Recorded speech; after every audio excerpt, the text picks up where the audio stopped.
This is the... Can I remind members that this meeting will be recorded and ask members to note that mobile phones should be switched off as they interfere with the recording. Tablet devices should be switched to mute, which is FN and F8. Can I remind members to declare their interest as appropriate throughout the meeting? Can I remind members to keep their questions short and concise with one question and appropriate supplementary per member? We will go round again for further questions as time allows and declare the meeting open. Agenda item number 1 then is ministerial briefing. Can I refer members to the memo from the clerk at pages 4 to 6? Can I welcome to the committee Michelle O'Neill, Minister of Agriculture and Rural Development. Minister, you are very welcome here. Thank you. To the committee as always. Noel Laverty, Permanent Secretary. Noel, you are very welcome also, and I also see then Colette Master and Norma Fulton is here also. So you are all very welcome to the committee as always. None of you are strangers to this committee. You know the format, and we're very pleased to see you all here to discuss what is some very, very important issues for the agriculture and our rural areas. So without further ado, Minister, have you a briefing? Without further ado then, thank you very much. Thank you, Mr Chairman and members of the committee for the opportunity to pick up on some of the issues today.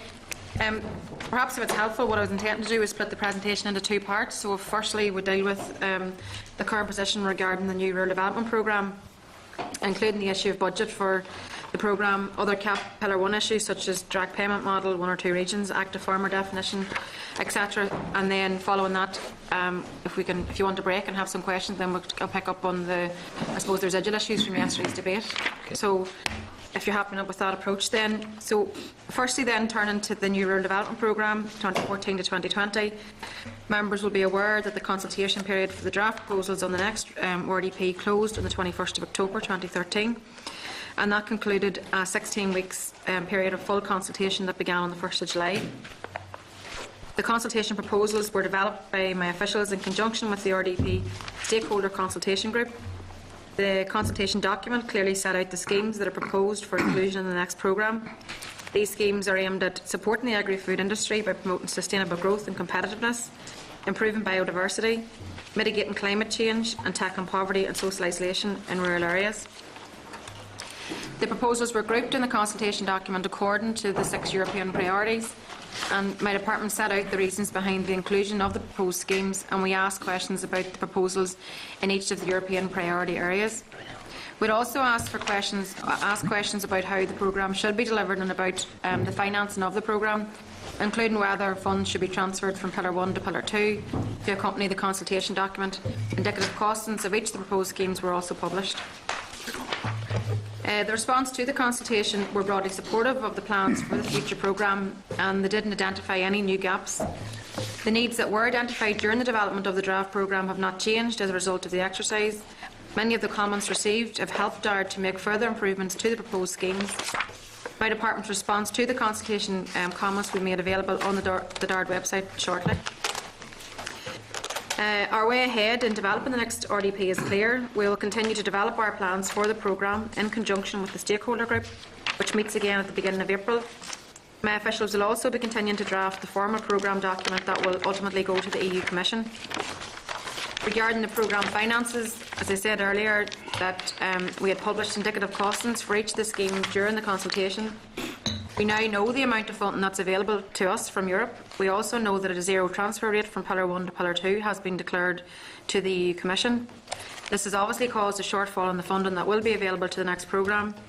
Whilst that's not what I would have wished, obviously it is and has been done now, and the Executive are now going to have to face up to the reality of the situation and ensure that our farmers and rural dwellers are not disadvantaged as a result. Confirming the budget that we need for the next programme is obviously a priority for me, although this is a complex decision with a number of important factors to be considered, not least the future of the ANC scheme. Given the decisions that lie ahead, it would not be appropriate to set a deadline by which the programme must be finalised. It's important to take our time and make sure that we get it right. In closing on this aspect, I want to assure members that I remain absolutely committed to delivering a balanced programme of support in the next RDP, which delivers the best results for agricultural, environmental and rural sectors. Moving on then to CAP and Pillar 1 issues. At EU level, The Basic Act was published at the end of December 2013, and work on the detailed delegated and implementing acts is progressing, and I expect these to be finalised by June or July of this year. We have just completed a major consultation on Pillar 1, and that consultation closed on the 17th of January. There was a large response, more than 800 responses that were received. I've just received the full summary of these responses, and I'm going to take time to consider them. The summary will be shared with the committee in the near future, and I believe that my officials are scheduled to brief you on the 4th of March just to discuss those. So thank you for allowing me the time to make this presentation in relation to RDP and CAP 1 pillar issues, and perhaps just then I'll pause at this point and happy to take whatever questions. Okay, thank you very much, Minister, for your presentation on these very important issues. We'll all go straight into questions, but if I could start, I could ask just remind members just to stay on the subjects of Pillar 1, Pillar 2 and Rural Development Programme then also.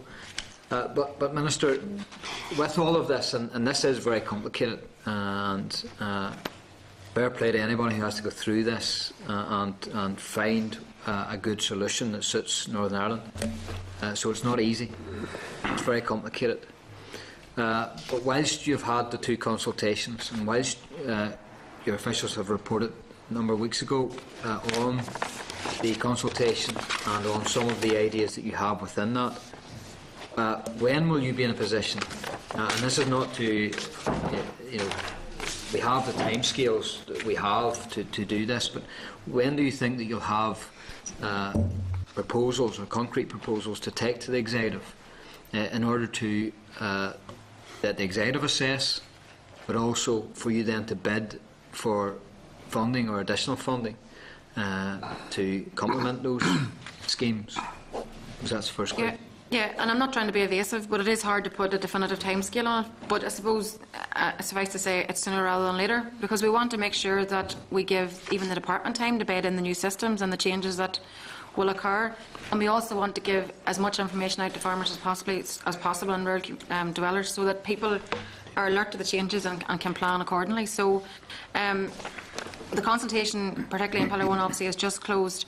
We've been working our way through the first consultation, and as I said, I aim to make decisions as quickly as possible, and obviously as part of that whole process we know how much money now we have from Europe, so it's about working through the department budget and seeing how much the department has to put towards the programme, but also then what we need to be bidding under the normal budgeting processes, and obviously we'll be coming to committee as part of that before we go to the executive. So that's what we're working through, and it certainly is complex, and I appreciate you understand that. It certainly is very complex, but as part of taking decisions and moving forward, I'll be very much guided by the consultation responses that we've received. And this has been a major consultation. I mean, even to have over 800 responses to a consultation shows that obviously people are very much want to have their views heard. And I'll be very much guided by that. So that's really where we're at with it. By way of supplementary then, some of the details within the consultation and indeed with the decisions that will have to be made around conversions. How do we get to a flat rate? What time it takes us to get there? The 2 region option, 1 region model. Can you give us any indication of where you are going or where you wish to see the CAP going at this present time? And then, whilst we acknowledge the court case and the fact that you'll have to go to the executive on your ideas and your plans, where does Europe fit into all of this too? Because as far as I am aware, the RDP will have to be signed off at the European Commission level also. So what's can you give us any sort of indication as what way you're looking towards? I think one of the problems in the past, particularly around getting clearance from Europe, so we have all our own internal processes here, if you like, which we'll have to chart our way through over the next number of months.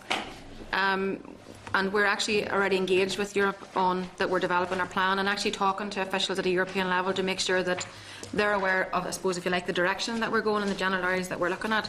Because we don't want to develop a plan, send it to Europe, and then it be sitting waiting for it to be processed. So we're actually working with stakeholders and actually starting to plan for the new programme, because we will have a programme. Obviously, the shape and the context and the funding for it is the decisions that are still to be taken, but we will obviously have a programme. And I'm very cautious that we do not want a stop-start approach. We want to make sure that there's continuity, that we continue through. And actually I met a group of councillors from right across all the legs yesterday, and one of the issues they're asking for is no stop-start approach, and I give them assurance that that's not what I want to see. So in terms of, I suppose, your first question around all the big decisions around, single region, 2 regions, convergence, major decisions, absolutely major, because it leaves a legacy that's going to impact on the wider community that we need to be mindful of. So I very much listened to the views, and I haven't taken final decisions, but it's nice to say, and I have made this public already, that I don't see any logic in any other model other than 1 region. And the committee be very aware there is a divergence of views out there in relation to that issue. And I'm sure you've had UFU in, and I think yesterday maybe you probably had a discussion around that also. But you have to remember why the 2 region model, in my opinion, will lead to a situation where the SDA will be further discriminated against. And I don't think that's in a situation that I could personally stand over. We can't continue to base a system on something that's an historical situation that isn't fair, because it quite simply isn't fair. So the 2 region model would lead to less support going to the SDA. So that's not something that I would be comfortable with. So as I said, I can't see the logic in using that designation other than to try and attempt to protect what's already in place. So I think, personally, my personal view would be that a 1 region model is a fairer model, but that, as I said, I'll be very much guided, and I have listened very carefully to the consultation responses, and the committee will be aware that there's quite a large number of members. Even if you think of the recent meeting that happened in Fermanagh, where over 400 farmers got together to voice their view on whether or not it should be single region or 2 regions. So in terms of that's my personal view, but I haven't taken a final decision on that. But I have said it publicly, so I won't say any different here in front of the committee. But in terms of moving to a flat rate, again, very complex issue. I've always said that there needs to be a period of transition. I think it's only right and proper that you allow any business time to adjust to any changes. And it's widely recognised that there is a need to move away from the present system. So I have said publicly, sooner rather than later. I am not, at this moment in time, wedded to a time frame for that. We obviously in the public consultation talked about 50% by 2019, but we're very much listening to the views, and actually at this moment in time officials are collating the views that we've received as part of the consultation, and we intend to have some discussions on that in the way forward. So today, I'm not trying to be evasive, but a lot of these decisions aren't taken yet, and I'm very, very happy to listen to committee views actually on any decisions that need to be taken in my head. Thank you, Minister. And just before I put it out to the member, because the members are keen to ask questions also, on a small supplementary on that, and you and me could talk about these decisions all day, and we just don't have the time. But the 1 region model, how do you see that fitting in with going for growth? I don't see it as a conflicting position. I mean, there are those that, and Norman obviously would be best placed to give you more detail on that, but I definitely don't see them as conflicting. I mean, I think that there's some maybe misconception out there that a 1 region model, that this is, or a 2 region model is more appropriate, but we've went through the figures, we have very much analysed all the positions, and I actually believe that with the right decisions being taken, there'll be very little difference between the 1 region model and the 2 regional model, apart in terms of the end result. But Norman, do you want to? Yeah, I mean, just there's a number of points on that.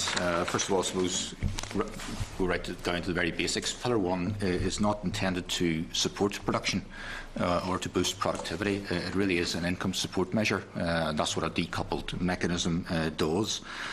So therefore, decisions shouldn't really be driven by production issues.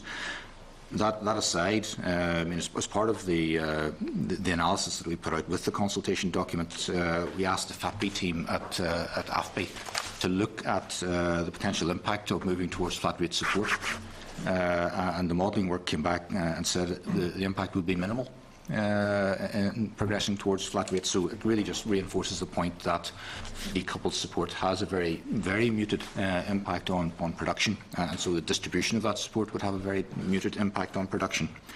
Now, we have looked specifically at what the UFU has proposed. That's a 2-region model along with a headage payment for SDA. We've run that through, looking at how that compares with a single region model and making an assumption of a 50% transition towards flat rate by 2019, compared the two. And really it has an absolutely minimal impact in terms of the proportion of support that is going to lowland agriculture. For example, if you compare the two models, if you're looking at lowland dairy sector, it's 0.5% is the difference between single region versus the UFU model. If you're looking at dairying within the DA, it's 0.2%. Cattle and sheep in the DA, 0.4%. Cattle and sheep in the lowland, 0.4%. So very, very little impact. And where you do see the difference is actually within the SDA. So that's where you see the impact, and effectively within the SDA, it effectively switches support from the sheep sector to the dairy and cattle sector. So, as a model that is trying to retain support within lowland agriculture, it doesn't actually do that, and its impact is felt within the SDA.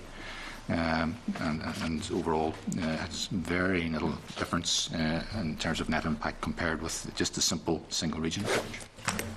If I could just say, Chair, even I accept that's all very complicated, and you probably need a session on its own just to go through the figures, and very happy that that's something that the committee wished to do at some stage. That I know that officials are coming in to talk about this in more detail whenever there's a proper analysis of the consultation, but given, I think, the breakdown of the figures and actually looking at it in practical, what it means on the ground, I think that that'll be very useful, and I'm offering that to you if it's helpful. That would be very helpful. Again, we are limited for time, of course, as we would always be in a committee setting with you here, Minister. So yes, it would be good. We need to be able to scrutinise and interrogate the information as it comes before us.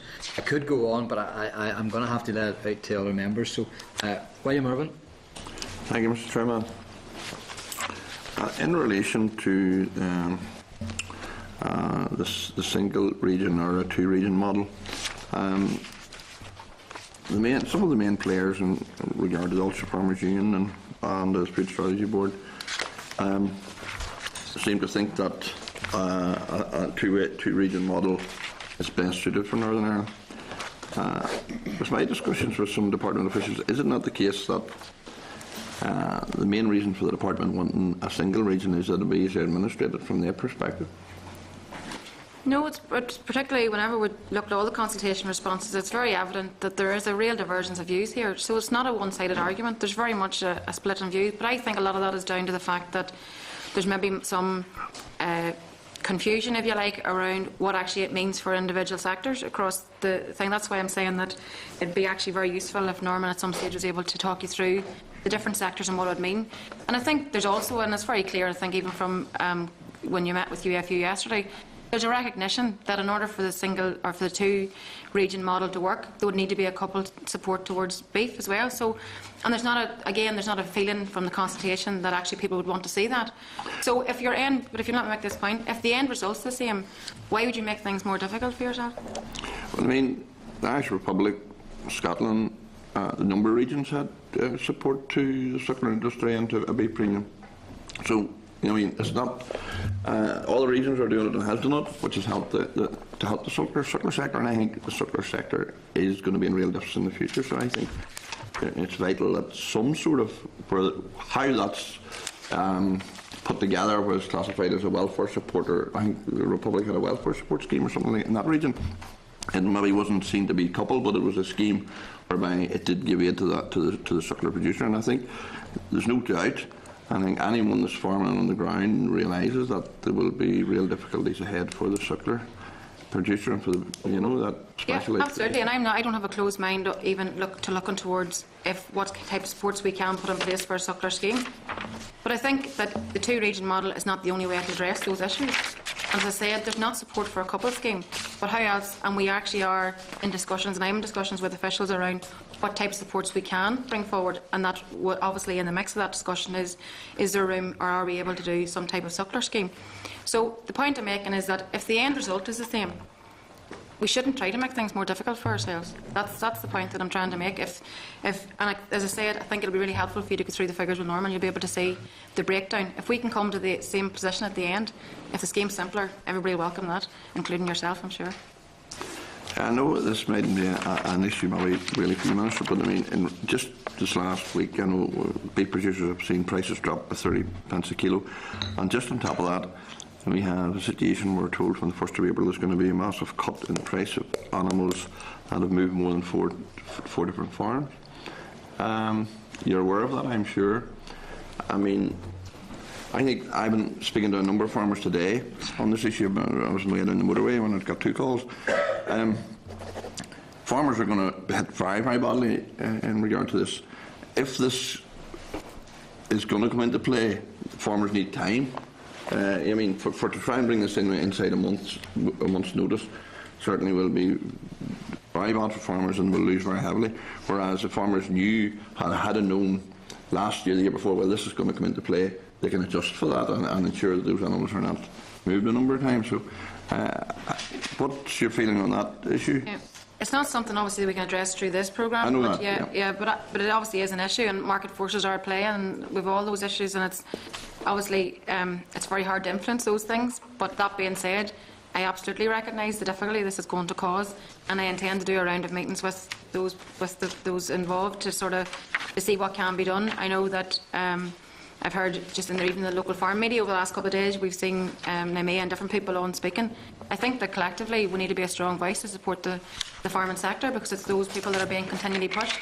Yep. Supermarkets are paying less, then this is being impacted on obviously to local farmers, producers. So I think that we all need to be a very strong voice in this situation for the farming sector, given that beef prices are where they're at and everything at the minute. So a combination of issues, yeah. I think it's a very major issue over the next number of weeks now. Absolutely. Okay. Thank you. Joanne Dobbs. Thank you, Chair. And it's not like William Irwin to steal a march on me and steal my questions, but I think he has with this one. I was going to focus on the suckler industry as well. Maybe just as a wee supplementary to what William has asked, would it have been easier to fund the scheme? And we are very aware of the implications for sucklers going forward. Would it have been easier to fund the scheme from rural development, and would you have been prepared to ring fence this money? Sorry, I don't understand what I'm talking for the rural development for the sucklers. Is there anything could be done to ring fence money for? Well, obviously, the more money we have, I think, and again, and no decisions have been taken, but when you're considering how you would fund any type of suckler scheme, the rural development programme would be what you'd be looking towards. Unfortunately, we do have less money now in the rural development programme, so it creates all sorts of difficulties, and there's obviously competing priorities. So we'll have to look at all of that in the round. But if I had adequate money, then obviously that would be where you'd be looking towards funding it from. Okay, thanks. Another question then, because Sir William has took the first one. As you know, we had a briefing from the Ulster Farmers Union yesterday, and I brought up the issue of the designation of new areas of natural constraint, and maybe aware I wrote to you, Minister, about this. Could you maybe clarify why you cannot give a timetable for a possible consultation on this issue? Both the Farmers Union and myself thought that would be very, very useful to have the consultation and to come back, no intention to do it. Given the feeling out there amongst farmers, is it your intention? Is it your intention to consult with them? I have just closed the consultation, just closed, and ANC obviously was included as part of that consultation. No, but further consultation, I'm aware. Yeah, absolutely, because these are major changes. When you look at decisions around whether or not ANC is funded from Pillar 1 or Pillar 2. If it's in Pillar 1, it has to happen straight away, 2015. If it's in Pillar 2, you have an opportunity, obviously, to not change the designation until further down the line. It also gives you the opportunity to be able to have phase-out payments for those people that would lose out as a result of new designation. So, yes, all those things we have to be consulting on and continuing to, but obviously we did seek views as part of the recent consultation. But in moving forward, anything of this significant type of nature, obviously there'll be discussions. And given the feelings out farmers, you would be minded then to hold a further consultation? But yeah, it's always part of the plan that we would do all of this, yeah. Okay, thank you. Thanks, Chair. Okay, Daigle McLeod. Minister, the reduced funding that you now have in the Pillar 2. During the consultation series, we would have found a good lot of emphasis on a business improvement programme, which would probably be part of the Going for Growth strategy. What implications would the fact that we cannot transfer funding into the the Pillar 2, what implication might that have for that there, for the implementing those actions of the Growing for Growth strategy? Well, obviously it puts us in a very difficult position. As I said, we know our European allocation now, and we're working through what our departmental contribution to that will be. It's made things very difficult because I would have thought that the RDP would have provided a fantastic platform to allow us to be able to, a tool, if you like, to deliver on a lot of the asks that have been set out in the Going for Growth strategy. So it does make things more difficult, but as I said, and I've said it plenty of times in public, I am absolutely wedded to Going for Growth. I think it is the strategy, it's the only show in town. It's something that was such a positive development that was brought about by government-industry partnership, but industry-led. So the asks and that around, capital grant schemes for farmers, for fencing, for sheds, for those type of practical things, are still things, there's still a need there in the industry for. So I will be obviously awaiting and hopeful for executive support. And anything the committee can do actually support me in that and bring that to the executive, I would very much welcome that, because we do need the executive now to step up and support the farming community and support rural dwellers. Yeah. Thanks, Chair. Robert Swan. Thanks, Chair. Thanks, Minister. The status of choosing either one region or two regions, when do you have to make that decision? Well, we're working our way through it now. I mean, August is August. 1st of August is the European deadline, so we'd obviously be wanting to make it in advance of that. Right. If for some reason you hadn't come to a decision whether Pillar 1 or Pillar 2 that had gained executive support or had been subject to legal challenge, is the default position then for Northern Ireland single region? Single region. That's the default if there's any. If there's no, just Yeah, no, it if is, there's yeah. no decision made or no agreed decision, we will end up with one region by Yes. default. Yes. But I'm loath to accept us having to be burden decisions that other people put onto us. We are locally elected, and I think it's for us to make decisions. So I would hope that that will not be the case. But if it is, that is the default position. Okay, thanks, Chair. Okay. Joe Byrne. Thanks, Chairman. Again, welcome to the Minister and the Permanent Secretary and the other two staff. In relation, Minister, to the CAP 1 considerations for the 1 zone or 2 zones, what are the broad policy principles you're pursuing? Well, in terms of flat rate Yes. or regions. Well, What are the broad policy principles you're yeah, in terms of, as I said, I think I've already actually answered it, but I'm happy to pick it up again. I mean, whenever we look at whether or not we should have a single model or two models, you have to really look at the statistics. You have to look at what does this mean for each sector within the farming industry. So what does it mean for lowland sheep, or what does it mean for SDA cattle? We have to look at all of those issues, and that's what we're doing. So I'll be very much guided, as I said, by the consultation responses that we've received, by the lobby that I received from yourselves in the committee, from all the other MLAs, from wherever. I'm happy to listen to views from whoever come forward. And I will be guided, and the decisions that I take will be very much based on what is the best interests of the farming industry. And I'll also be guided on the fact that there is a need to address the historical imbalance that does exist. The SDA is there for a reason. The SDA is there because they need additional support. That isn't the case at the moment. There is an imbalance, a historical imbalance, and I want to be able to address that. So I'll be guided by that. And secondly, Minister, in terms then of going for growth, how are the principles and the objectives of going for growth going to be matched against your outcome in relation to the CAP 1 proposal? Well, obviously, again, Going for Growth has set out big asks. It's got 15,000 jobs as a target. It has grown exports by 60%. We have fantastic ability to assist agri-food sector to grow. And obviously, as part of the CAP reform, we'll obviously be looking to what are the supports that we can provide, what are the schemes we can bring forward that will assist that industry to continue to grow. So I've always said that in terms of timing, this is, we have CAP reform and we have the agri-food strategy. We have an ability here as an executive to really show the agri-food industry that we're willing to work with them and take all the opportunities that we have to support them. And I think this is, in terms of timing, this is a good time to be able to do all of that. Thank you, Chairman. In relation then to the Going for Growth being a joint effort with Deputy and Dara, what formal negotiations are you currently having with Minister Foster in that regard?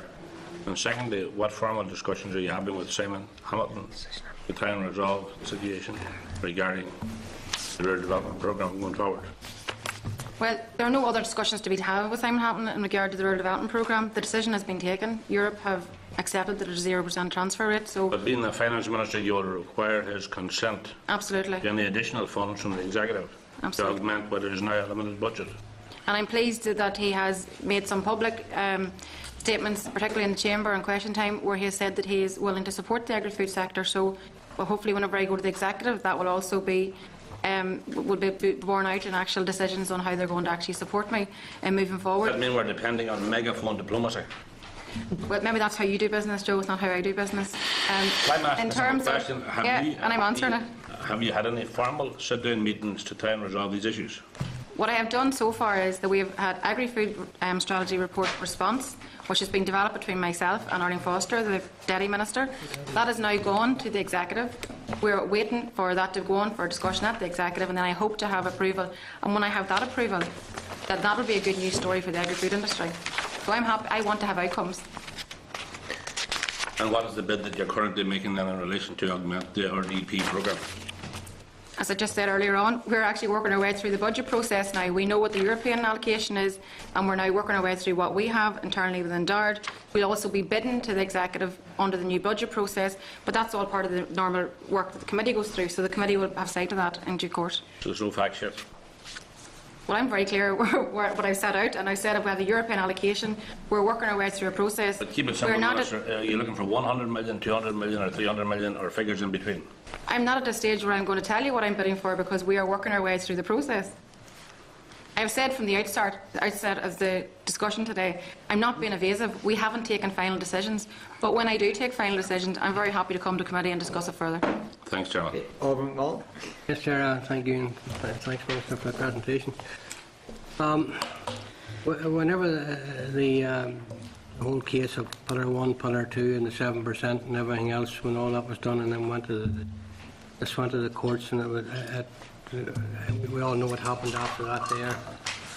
And we heard today about diplomacy over the megaphone. Is it now not responsibility not lie with this committee here and all the members now to support you in your bid to the Finance Minister, because we had the presentation here from the leaders of the LAGs, the Rural Development Programme, and they were quite forthright in what they said here, and members put them through the different questions, and the one answer was coming through: they cannot survive with less than they had in the last programme, and that's only the Rural Development Programme. So would you agree that with me now that this committee and other members now have got to really stop shuffling their feet, get behind you and your bid for money, because the only people who will be losing out now will be the farming community if we don't get this money to put into the programme for the Going for Growth and the other programmes, that this money will bring the farming community forward. Yeah, I mean, absolutely. Any weight that the committee can lend to ensuring that we have executive support in the way forward is very much to be welcomed. It will be executive decisions, and I clearly said this from the outcome of the case where we knew that we were going to have no ability to transfer funds. The executive has to step up to the plate. So obviously that's the message I'm very clearly bringing to the executive, but anything the committee can do to support that, I very much welcome. Thank you. Okay, over. Thanks. One question before you move on, Minister, to the remote sensing, just so we tie up and try and close down as many of the issues as possible on Pillar 1 and Pillar 2 funding. We've already covered the big issues: convergence and region zones, models. ANC is another massive issue, and depending on whether it's paid out of Pillar 1 or Pillar 2, there's time pressures, especially and particularly if you pay out of Pillar 1. Have you any indication at the minute as to where you or even the department wants to see those payments? Because at the end of the day, in an operational sense, there's a difference. We all have our opinion where we want to see it paid out of, but has the department or yourself formed an opinion on that? Again, because it is such a big area, but I can easily give you the advantage and disadvantage of whether you would do either. I mean, if you pay it out of Pillar 1, the first issue is that it's automatic and it starts from 2015. So you've got to redesign all the areas from 2015, which, if we decided that's what needed to happen, we can deliver on. However, if it's paid out of Pillar 2, and again, it's an affordability issue as well, so which pillar can you afford it from? But even aside from that, if it's paid out of Pillar 2, you have an ability, I suppose, to give more time for the new areas to kick in, because obviously there are already changes coming in 2015 in terms of A and C. But if you look at, if it was paid out of Pillar 2, you'd be able to not change the area until 2017, 18? Yeah. So that would obviously be an advantage for, in terms of people managing change, because there's so much other change going on. The other advantage to paying out of Pillar 2 is that it would allow you to have phase-out payments for those people that were losing out. So say, for example, those that are currently in the DA that maybe would lose out as a change in designation. So for me, those benefits would scream loud in terms of an approach that be taken. But again, we are looking at all the consultation responses. But there are obvious benefits, I think, in Pillar 2. One of our big issues then is the definition of an active farmer, and the department has went some way to try to clarify that over the last number of weeks with their question and answer session. There's still a lot of confusion out there, particularly around the establishment of entitlements come April. What more light can you shed on this issue, considering that the EU haven't even got it completely defined yet? And that's the problem, because we're trying to get as much information out there as possible, and we've that wee Q&A thing that we've done now on the website I think is helpful. But again, even I know as a constituency MLA, people are coming and still have questions and things. So what we're trying to do is keep the Q&A up to date as we know more, so as Europe and thing. But maybe Norman, if you have anything more to add to that. But basically, we're trying to get it as we know it. We're absolutely trying to get it in the public. Yeah, it really is an issue of trying to increase awareness and make sure as many people as possible understand what the issues are and the options that they have over the coming months, 6 weeks and more.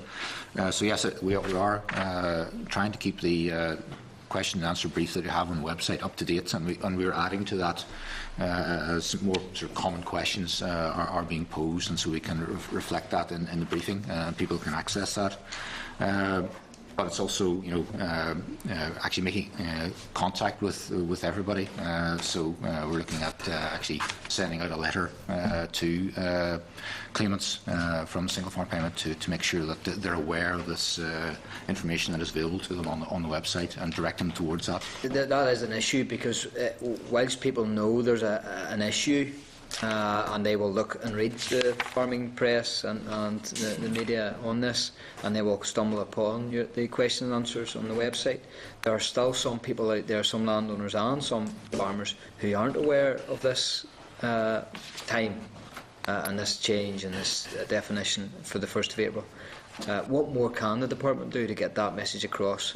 Will they write out to individual farmers and business ID numbers? Yeah, we're intending to do that then. So when we have more information, then we'll give a mail shot to everybody.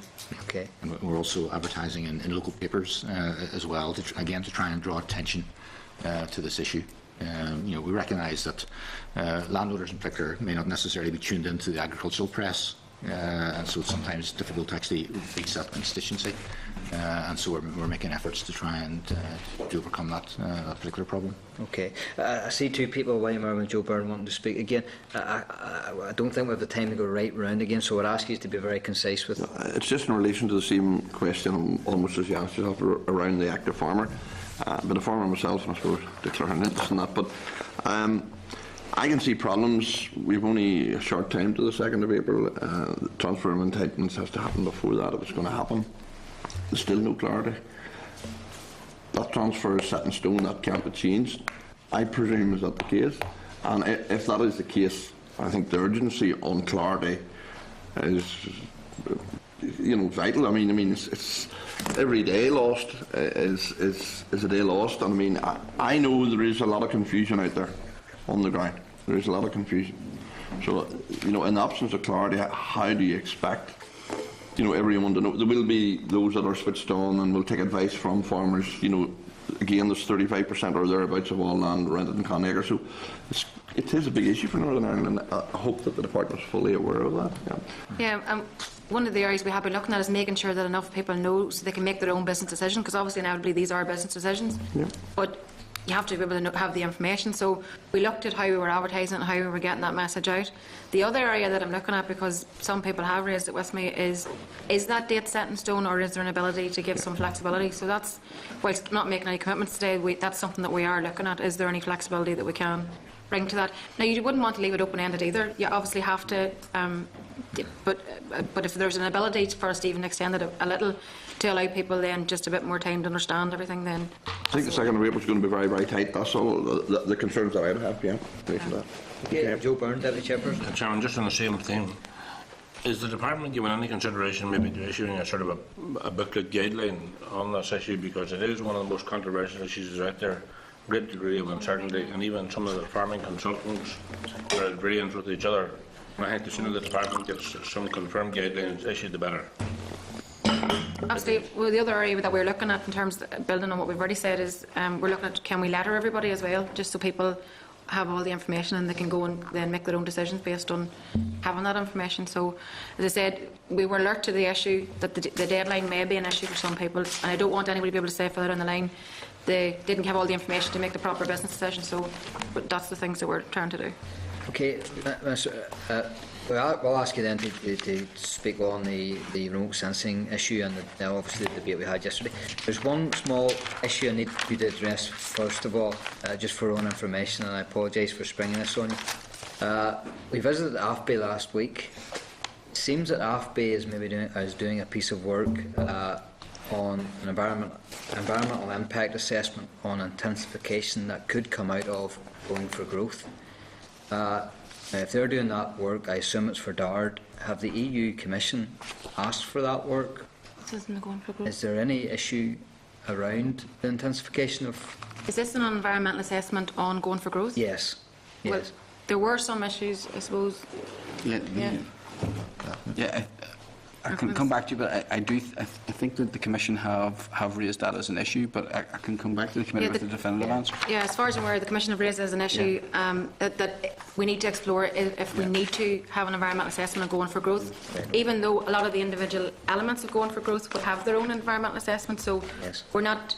I don't think it's going to hold anything up, but I know that Europe have raised it as an issue, but we'll give you more information on that. I think there was an assessment on Harvest 2020 in the south. Yeah, so it could well be routine. Yeah. Might not necessarily be anything. We'll come back to you, Chair. No, and I apologise for springing that on you. That's fine. It's just that it's come into my head, and I needed to get it out there. Okay. So if you want to speak on remote sensing, then. So there's obviously been significant interest in the use of remote sensing, and obviously I welcome the fact that we're able to follow up just on yesterday's debate. Before turning, I suppose, on specific issues, turning to the specific issues, I wanted to correct, I suppose, one of the issues that kept coming up yesterday in debate, and that was around the figure of 25 million. Some people wouldn't let me get an intervention. So the figure of 25 million was bandied about just, I think, in the debate, because obviously it was a figure at a certain point in time. So I really wanted to put that out, that it's no longer the figure that remains unpaid this year. Because of the record performance and because of remote control sensing, the figures now closer to about 9 million. So out of the total budget of 265 million remaining. So I hope that the committee will welcome the fact that we've reduced that till 9 million, which is obviously just over 1/3 of the 25 million that we were originally talking about. So I'm going to obviously reiterate that the use of remote sensing as a control this year has been a success, and it's contributed both to the early completion of inspection payments and also to speeding up payments to farmers overall. Importantly, it has also served as an effective means of control which meets the regulatory requirements of the Commission, and that is in no small measure down to the time that was taken to ensure that it was functioning effectively before deployment. My department has achieved and exceeded its target with a record payment outcome, and I appreciate the committee only got that figure yesterday, so we're now talking about over 96% of all claims being paid, and in addition to which a significant majority of inspection cases will have payments in their bank accounts by the end of February. I would like to hear greater recognition of the fact that this achievement was made in the scheme year when there was a major change to the system as a result of the introduction to new mapping controls. We've also been using our experience from 2012 to build on the new robust systems with increased automation to improve scheme controls. This experience will be carried forward to enhance our systems and ensure faster payments in 2014. There's been some concern expressed about the selection of the zones for control with remote sensing and the localised effect that this had, and I totally take on board and fully understand that concern. I'd like to reassure the committee that inspected claims were selected strictly according to EU guidelines and the zones were randomly generated. I would also like to reassure the committee that there was a great deal of learning in the deployment of remote sensing this year, and that our experiences from the 2013 inspection process will feed into the 2014 payment campaign. We will, for example, reduce the localised impact of many inspections in a single zone, and we also plan to pay many of the remote sensing cases next year in December. Much of the interest in control with remote sensing has focused on the timing of the notification to farmers whose claims were checked using that technique. There are regulatory constraints which affect how and when we can tell farmers about an inspection. We took these into consideration and, in order to give farmers more information, issued a letter in December. We have reviewed how we communicated with these farmers, and it is considered that the letter could issue in future aligned to the determined areas notification without having any significant impact on the control. So hopefully that will bring it forward, albeit by a short time, maybe 9 or 10 days, but it does bring it forward.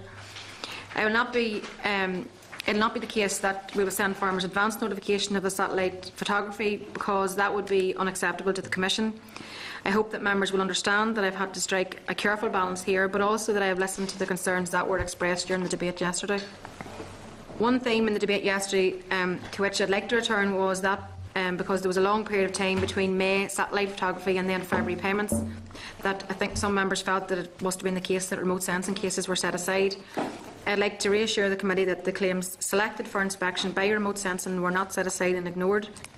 The satellite photograph alone does not constitute the on-the-spot inspection. It has to be combined with other imagery and analysis that's carried out, and that leads to a process of field visits where those are required. They are not required for every inspection, but there is more than one point in the process when a field inspection can be triggered. The satellite images were provided by the Commission. A technical process began involving the ICON group based in Dublin. This company had been appointed by competitive tender. ICON has considerable experience of remote sensing, and from April to August, DARD met frequently with the company to refine a protocol called the National Addendum. This protocol sets out the details of data capture and LIPIS guidelines to carry out inspections effectively. These meetings also provided a forum for ICON to further develop their understanding of DARD systems and requirements for delivering inspection and payments. This shared knowledge allowed ICON to train their operatives. Once the training was completed and the protocols were established, ICON began to data capture in September using the satellite images in line with DARD protocols. I've already mentioned that we used our experience from 2012 to build new robust systems, and from September through to December, my department developed the IT structure, which included a special GIS validation process, and also developed the existing information management system, which allows payments to be made. This allowed ICON to feed data into DARD's payment systems. As data capture progressed, any image where accurate determination could not be made were selected for a rapid field visit, and these visits began in October and continued into February, during which additional quality assurance checks were made. From the beginning of January until the 10th of February, DARD spent time testing the new IT systems and loading the inspection data from the ICON into the payment systems. This testing was informed by engagement that the department had with the Commission auditors towards the end of 2013, which made the department aware that the Commission was taking an increased interest in the accuracy of remote sensing inspections throughout the European Union.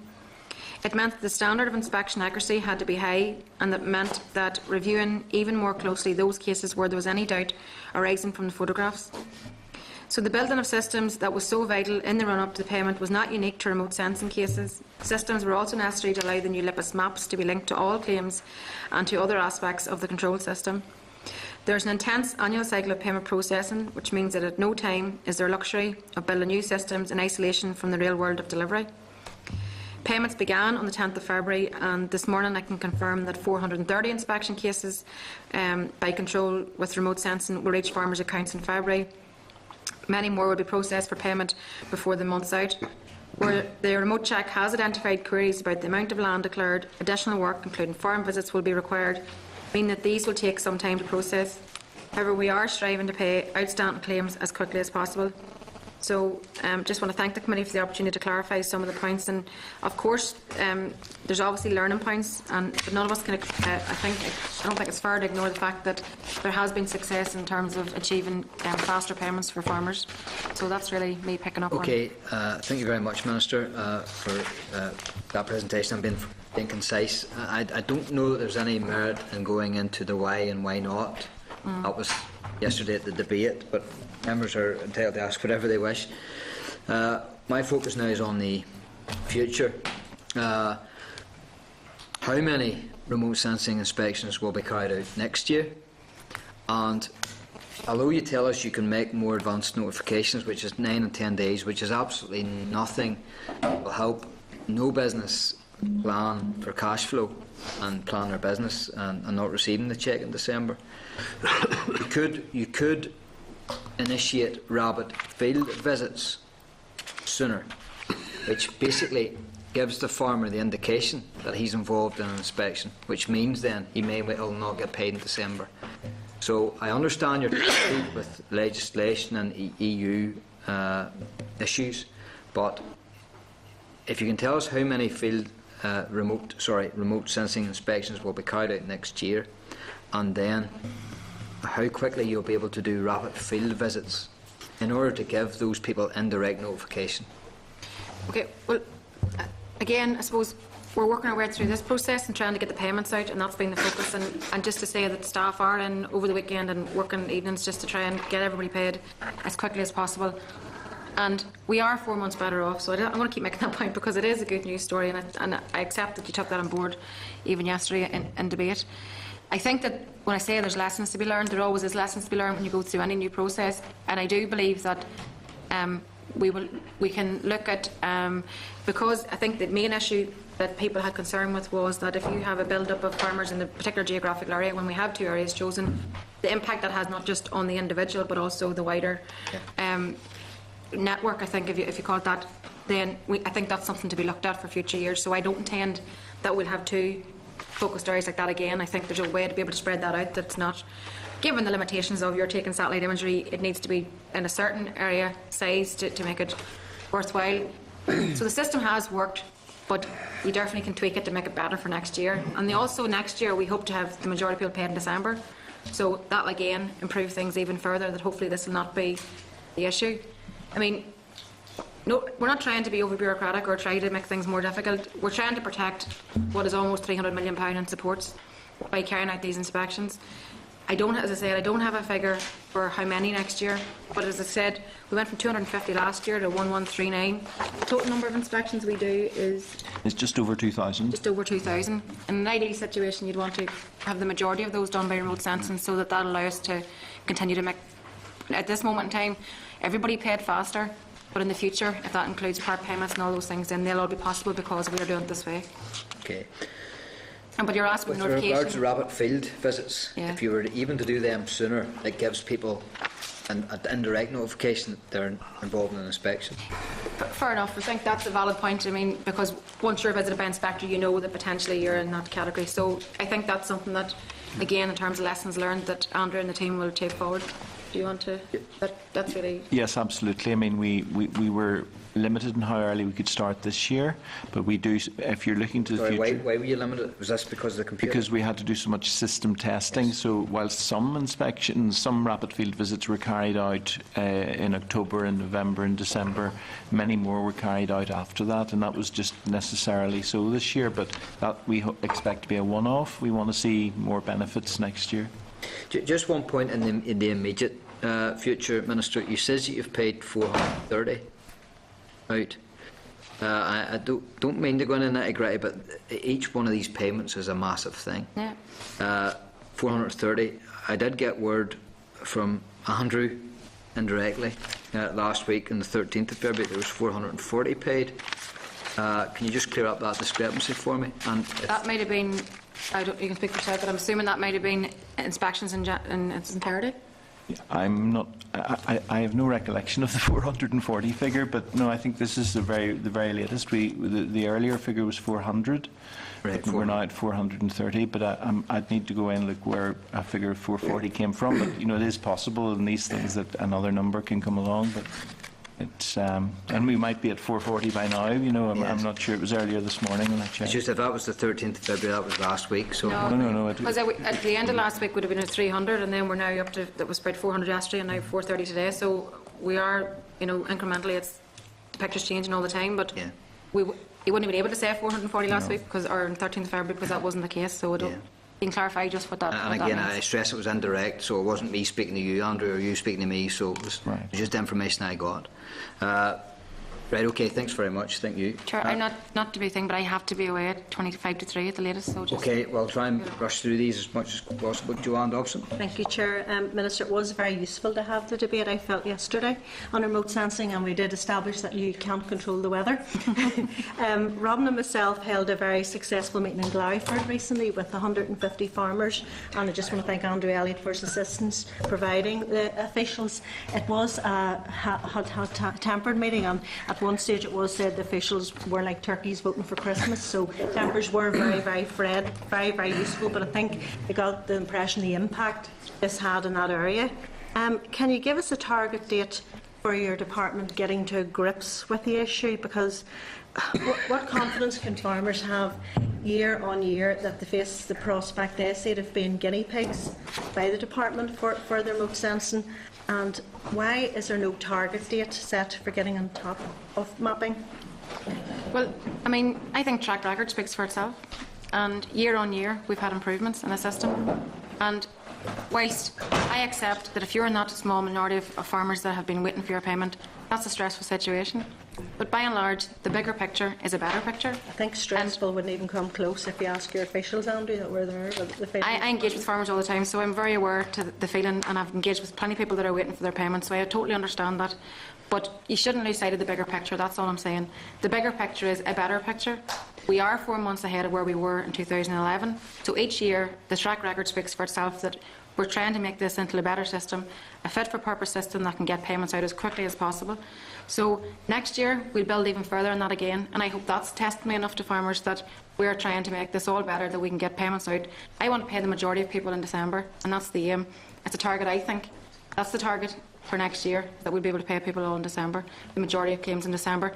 And out of those claims that are still remaining in the system, about 300 of those are about probate claims as well, so just to flag that up, and they're obviously very difficult and complicated cases. And then there are a few others, obviously, because of bank details and different things like that. But I think the track record speaks for itself, that I am and the department are committed to trying to make things better. It's hard to see the bigger picture when you have families there that can't pay their bills or their suppliers. So, but I've always contextualised everything that I said by saying that I understand the plight if you're an individual farmer and how you'd feel. Can you give the farmers in the Glarryford and Ban Valley an assurance that they will not be, I know it's random, that they will not be subject to any future remote sensing pilot, and also clarity as soon as possible, because previously we were told April by the department for the payments. Is this now not achievable, or are we still on target to get the rest of those payments out? I'll give all farmers an assurance that I am continuing to make the system better, that I will continue to build on the track record that we've had over the last 2 years, so not just the farmers in the areas that you represent, but farmers right across the board. And I think the track record does speak for itself, but we are on target with the April date that we've set out, and there's no deviance from that. And as I said, staff are working very hard round the clock to try and get the payments out there as quickly as possible. Okay, we are stuck for time, so I'm going to have to be careful how we approach this. But Tom Buchanan. Thank you, Chair. Thank you, Minister. And to move on remote censoring, from the images that are taken, again moving into the next term, until then they are assessed, what period of time is going to elapse between from the images are taken on the ground until the assessment begins on them? Do you mean the field visit? Yeah.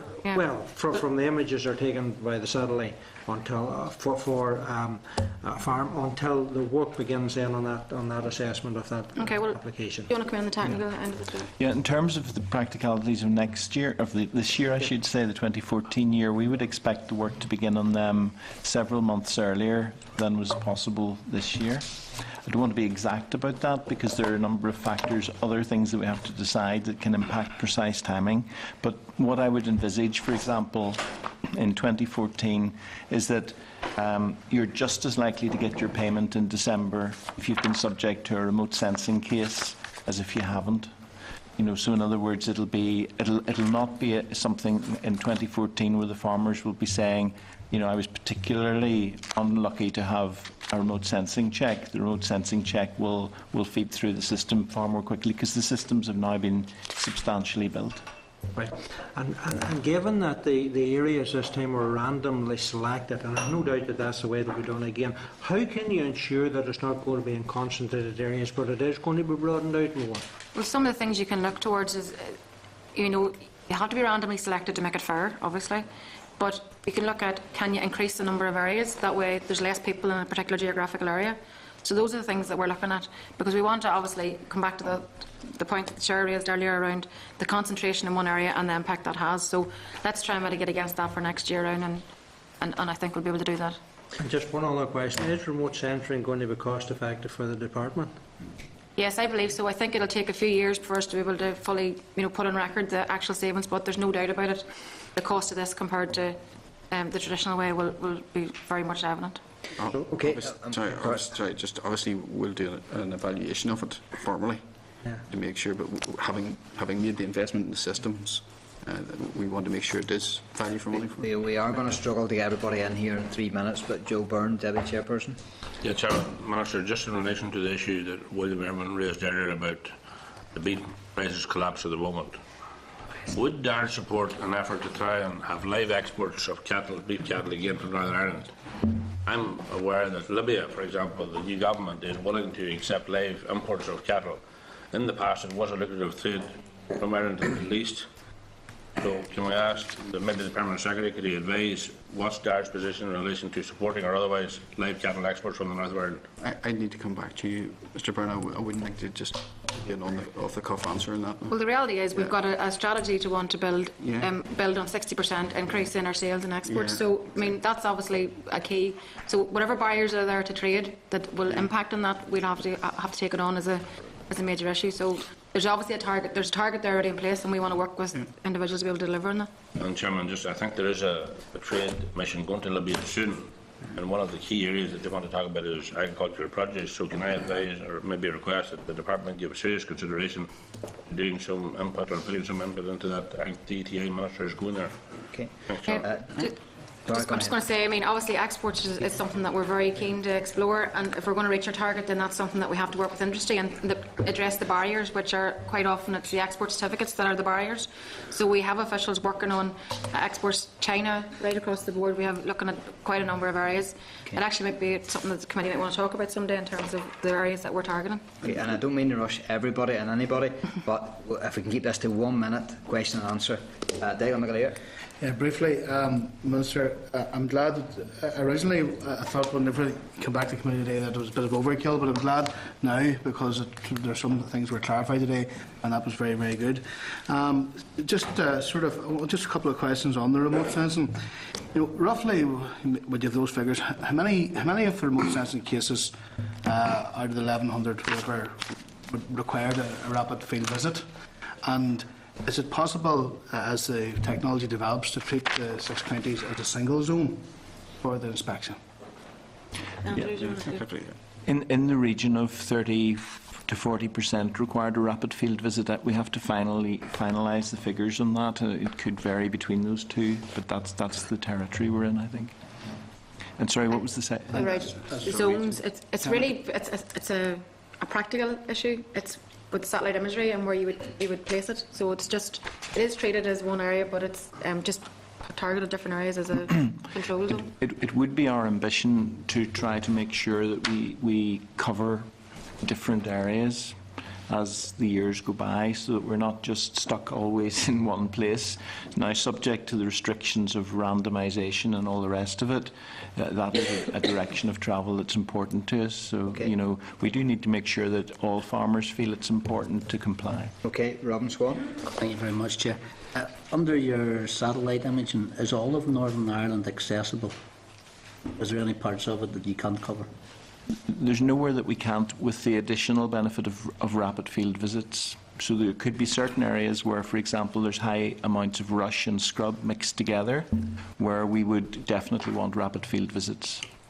Have you had to bring staff from Countryside Management Scheme in to finish this? And is it true that only 2 counties out of 6 have received Countryside Management payments? Countryside Management Unit is right at the heart of the work that we're doing in these inspections. That's their job. Have staff been taken away from CMS duties to complete this? A number of staff have moved posts recently as a result of promotions and other issues, but in general terms, have we deployed resources on making sure that we get this right? Absolutely, yes. Will other areas suffer? No. Will payments be delayed in other areas? No. Okay, William Irvin. Thank you, Mr. Chairman. And in relation to remote sensing, I think what I'm gathering is now that you have an IT system properly in place, in future remote sensing inspections should be resolved quicker. I mean, the result day in payment should be quicker, isn't that right? Can I just say this? And I mean, I'm always a fair person. I will say that to the department that I think other than the remote sensing issue, which is a big issue, payments were in the main on inspections much quicker this year. Because I know 2 farmers got inspected in November and got their payment before Christmas. And that's to be fair to the department. Other than the remote sensing issue, of course, has done you a lot of damage this time. But. That's very gracious of you, William. Okay. Oliver, one last one. Thank you. You have a minute, Oliver? Right, I have a minute, right. Don't be throwing William out of the party now for that. Can I ask the Minister, how vital is online applications to the future of remote sensing? It's vital in general. I think the more people we have applying online, then obviously the better for everything, for all systems, for all payments, for farmers themselves, for being able to automatically check their claims. So it's a win-win situation all around. And I suppose any influence the committee has again in terms of getting that message out there, we really very much welcome it. It's something that we're promoting. It's also why I've invested $5 million in broadband. So we're trying to get more and more. We actually are improving year on year. I think this year it's like 20%. So is that 20%? I think it is. So we're actually year on year improving. So we want to continue to build on that. So yeah. Reduced disallowance as well. Yes, I think that needs to get out, Chair. That I think that needs to come from this committee here, and possibly a statement from the committee of the importance of online applications to remote sensing and that there, because as we've agreed, we've got to help promote this, and that's one of the things we need to get out to the community, the farming community. Okay, Oliver, thank you very much. Thank you very much, Minister, and your staff for that, particularly for that speed round there. And thank you very much for your time here today. Thank you. I appreciate you're all very busy. All right. Thank you. Okay, members, are there any issues out of that presentation and question and answer session, members? Anybody wants to pick up on? Members content? Can I just say again, Chair, I think that online applications is vital. Yeah. Right. Well, we have a wee bit of time on this because of the application period. Do you want the clerk to work up a press release on? I think if we could have comment from the committee here that the importance of it, because again it does away with disallowance as well, you know, and the benefits of it. Yeah. Okay. Declan, you want to come in? Yeah, just on foot of a comment the Minister made, whatever support the committee could offer in terms of getting the executive contribution for the Rural Development Programme. I think we should, write to the EFP or whoever it is, the executive, looking at their call for the bid for additional funding to supplement the Rural Development Programme. Yeah, the issue with that, I suppose, is we touched on this last week, is we need to sort of see what the bids are.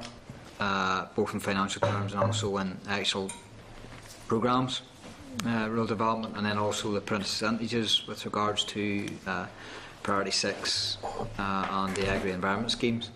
Once that information is before us, there's no reason why we can't have a scrutiny of it and then make an assessment of it at that point. Well, Chair, with respect, at this present moment in time, we know that the current Rural Development Programme is 500 million. And we know that the next Rural Development Programme, we're sitting currently at 227 million euros, which is around 200 million. So we know we're already sitting 300 million short, whatever way it's doled out. So I think, we should be making reviews known. Yeah. In what, on this issue, William? Yeah. Sorry, go on ahead. Yeah. I was just going to say, that the member is right to a point. I think it was 227 million, yes, but the last time it was much funded, pound for pound. If that was the case, it'll now be 460 million. If it's much funded again, it will be 460 million. So I don't think there's as big a shortfall as people think it's going to be. But even if we just acknowledged that that this is what we're sitting with, and that there will be additional executive support needed. Supplemented without getting into figures or details or priorities. Joe, you want to come in on this issue? Well, Chairman, I'm in favour of the committee helping the case to get more money for the rural development programme, but what disappoints me is I asked the Minister to try and put a figure on it, because we need to know what the figure is that we want to lobby for. And I find that disappointing. I asked her, was it 100, 200, 300, or a figure in between? I think the sooner the Department and the Minister clarifies the quantum that she's seeking, then I think the committee is in a position to give a definitive support at that point in time. We can write to the executive. I'm right. Well, I'm easy, members. I have no problems writing to anybody, but the content of the letter obviously is the issue. Sorry. I think clearly the Vice Chair is clearly correct. I mean, we asked the Minister what amount of money is needed. At this stage, we don't know. I think maybe we had a clearer picture then. It's easier for the committee. Yeah, and Chair, I think if we're going blindly in a letter of support, because we don't know what we're asking for, what we're looking for, or what it is that how much it is we're looking and supporting the Minister and the Department on. So therefore, until we get the figures before us, it's very difficult to put a letter to the finance asking them for money. My difficulty is this: we could be asking for match funding. We could write and specifically ask for match funding, but yet we wouldn't know what that match funding was going to be spent on. And that's the issue for me. I see it as a committee chair with all these views. I have no problems writing to the executive say to ask them what their thoughts are on the issue, but whether we get a response before the Minister has a debate is another thing. We also could note the concern that the contribution is also reduced as well. Okay, Joe. Okay. Well, members, I'm in your hands. It's sorry, Albert. Chair, well, maybe we could turn the letter around a little bit, and then could we write from this committee here stating that asking the executive that they support the Minister in her bid for funding, and also that support comes from this committee as well, because how vital it is to get the support. Obviously then she'll have to put her plan to the executive of her bid, but I think we should be calling for that support from the executive coming from this committee, that we're backing the Minister in her bid for funding. And that's my point exactly. I don't know that the committee or the members in the committee would actually want to support something that they have not seen sight of. But you're supporting her bid for funding now. Obviously, if we don't think that the funding bid is big enough, then we can say so. And if it's too low, we can say so. But we should be supporting the Minister and her bid for funding, and asking the executive to do likewise. But Chair, the Minister hasn't made a bid for funding as yet. At this moment in time, there's no bid for funding that's gone forward. So therefore, until a bid for funding goes forward, we as a committee can't support something that's not already there. But if the Minister indicates to the committee that she has put forward a bid for funding and what it's for, we can look at it, and then we can then go forward then and support it. We can't support something that's not already there in place. But we're not asking you to support something that's not already there. We're asking you to asking the executive to support the Minister when she does bid for funding, because we need that funding. We're not saying anything different than that, because if this runs on till August, what happens after August? We're into flat rate. Two different issues. No, there's not two different issues.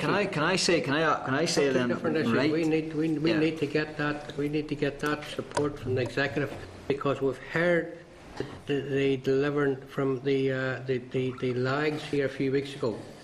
Only in the rural development, for example, if they don't get the same funding next year, they're looking at least 100 jobs going to start with.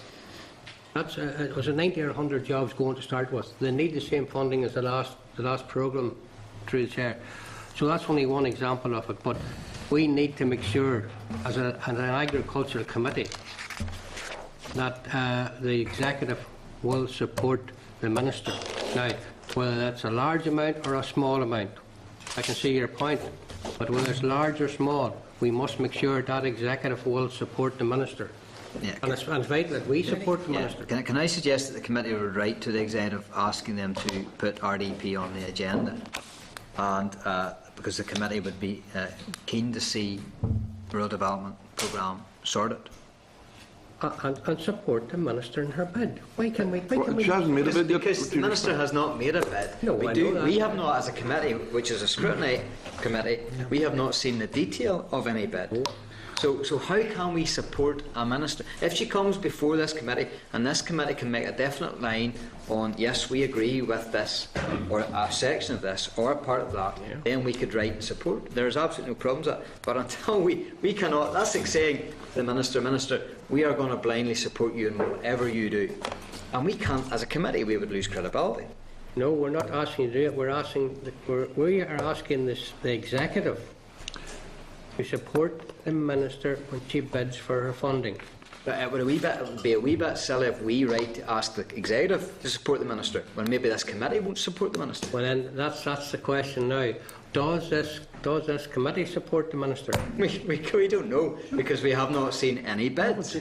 Chair, if this is such an important issue, and it is, as what the member's talking about, and we're not making light of the importance of this particular issue, what then is the delay on the Minister's part and bringing forward her bid for funding to the executive?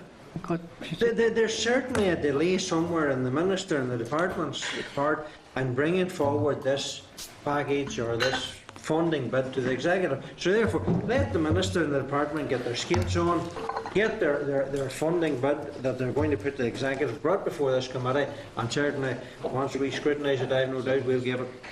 Okay, Chair, I support that is needed. hadn't intended to cause friction in this suggestion, but I will say, I want to reiterate, right? The current rural development programme is 500 million, right?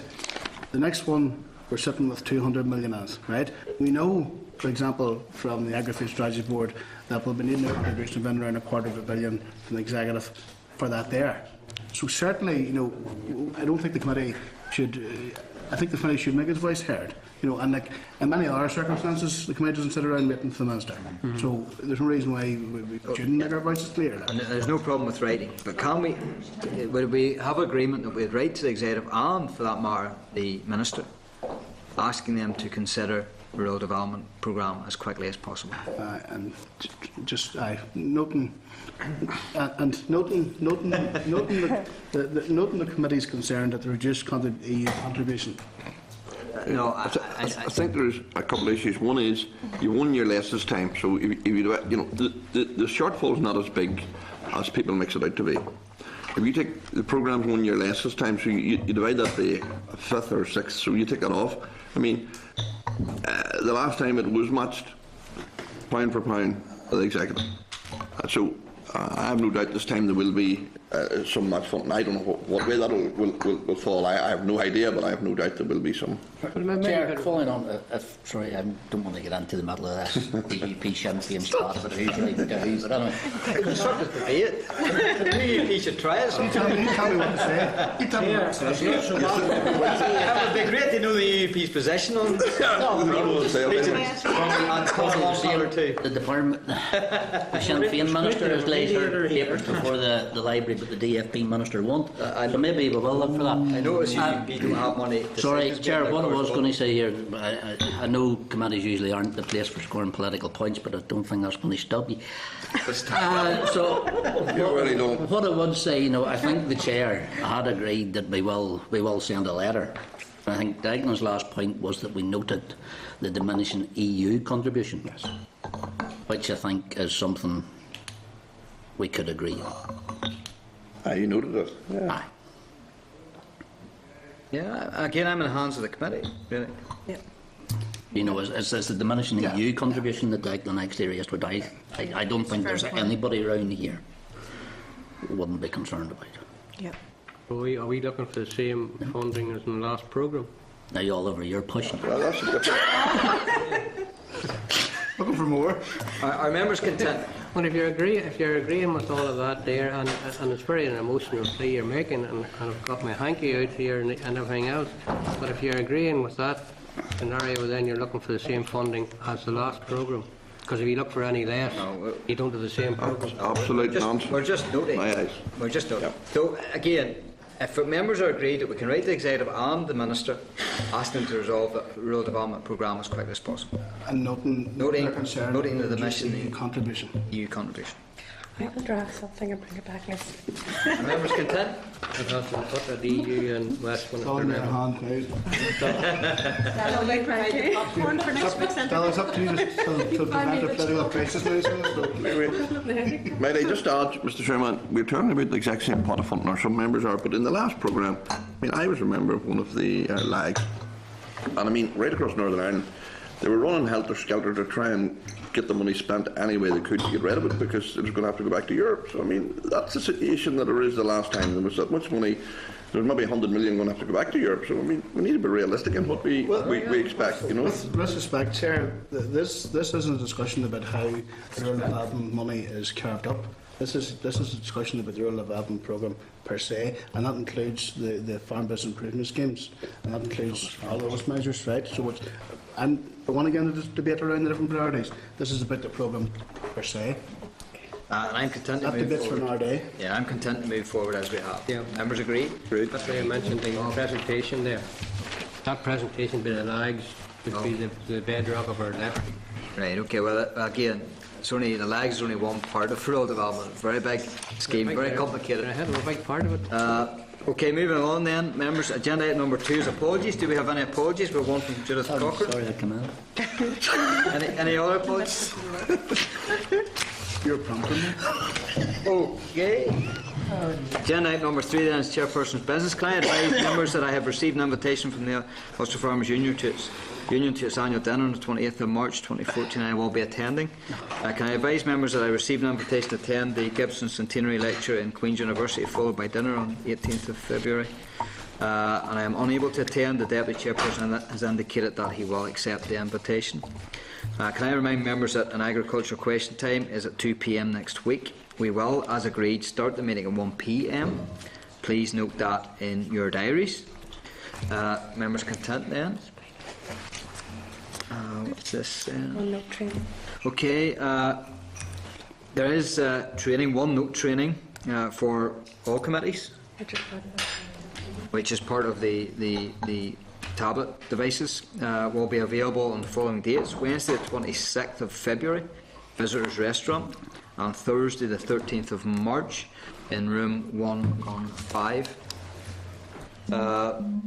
OneNote is a software package from Microsoft which can be used for note-taking and collecting, organising and sharing information. The sessions will be held every half hour from 12 noon to 2 p.m. and are open to members, secretariat staff and party staff. Okay, members?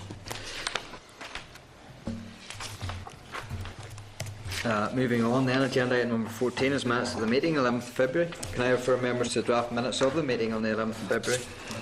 Pages 10 to 16. Are members content that the draft minutes are accurate? If so, I will sign. Agreed. Read, yeah. Okay, thank you. Okay. Agenda item number 5 then is matters arising. Can I refer members to matters arising at pages 19 to 24? Are members content to action matters arising as suggested in the index sheet at pages 18? All right, yes. If we could just make you aware of the number 1 there, Michael Lamb, the single farm payment appeals process. He isn't content. He's not content with the committee's response. Now, what we can do is, when he's written back to us, we can send that to the department asking them to comment. We can also then write to Mr. Lamb telling him what we've done again, but also expressing to him just the role, the remit of the committee and our workload for the future. Are members content?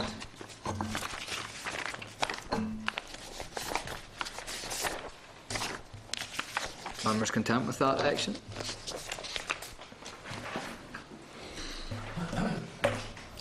Okay, members content. Are there any other issues members want to raise, or are we happy to go as the suggested action suggests? Okay, members content. Moving on then, agenda item number 6 is Reservoirs Bill, Clerk's memo on key issues. Can I refer members to the memo from the Clerk at pages 26 to 31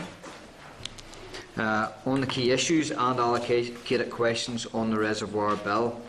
Members will note that the agreed allocation of topics and key issues to explore with witnesses have been updated, and members should refer to it during the oral evidence sessions.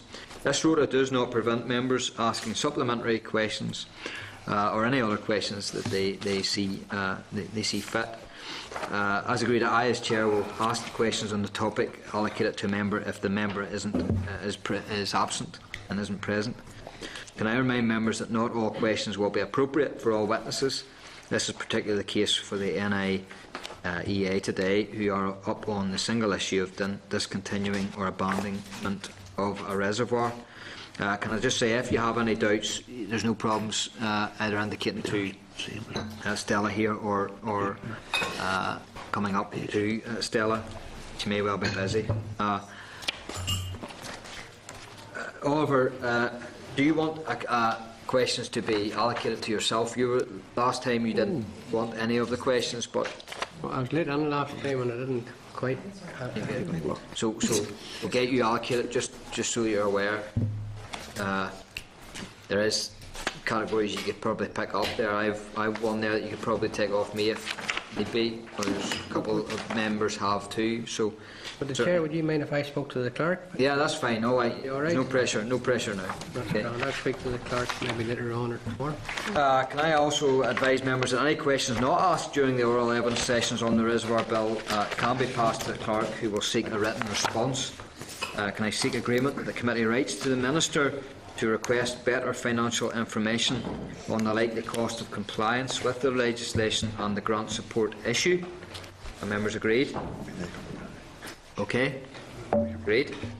Can I refer members to the information tablet at page 3, which details the reservoirs owned by the Department? Can I seek agreement to request that DARD provides information on all costs associated with all DARD/Rivers Agency reservoirs? This may provide an insight into the likely costs that the third or the private sector may be facing. Okay? Members agreed?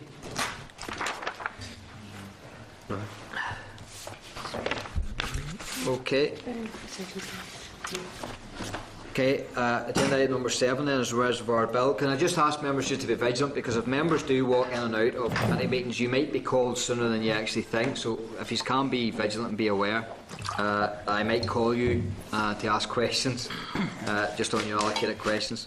Can I refer members to the briefing paper from NI Water at pages 33 to 38? Can I welcome to the committee Bill Gowdy, NI Water, and Paddy Brow, if I've got that right. Yes, apologies if I haven't. NI Water. Members will have already had a chance to read your briefing paper, so if I can ask you to take up to 10 minutes to address the committee, that would be appreciated. Following the briefing then, members will ask questions of your presentation and any other information they seek. Okay, without further ado. Chair, thank you very much indeed. Can I say that Northern Ireland Water welcomes the opportunity to discuss this with the committee today. And I just might point out that Mr Byrne and indeed Mr McAleer have heard this presentation before. Northern Ireland Water, like its predecessor, the DRD Water Service, was committed to ensuring the safety of the public in Northern Ireland, and it has already been managing its impounding dams in line with the England and Wales Reservoir Act of 1975. Northern Ireland Water has arranged competent staff to carry out inspections on a monthly, biannual and annual basis. And in addition, Northern Ireland Water employs an independent inspecting engineer to carry out 10 yearly inspections, that are the Section 10 surveys, and indeed to provide a comprehensive report on reservoir condition, including recommendations for any work which may be required.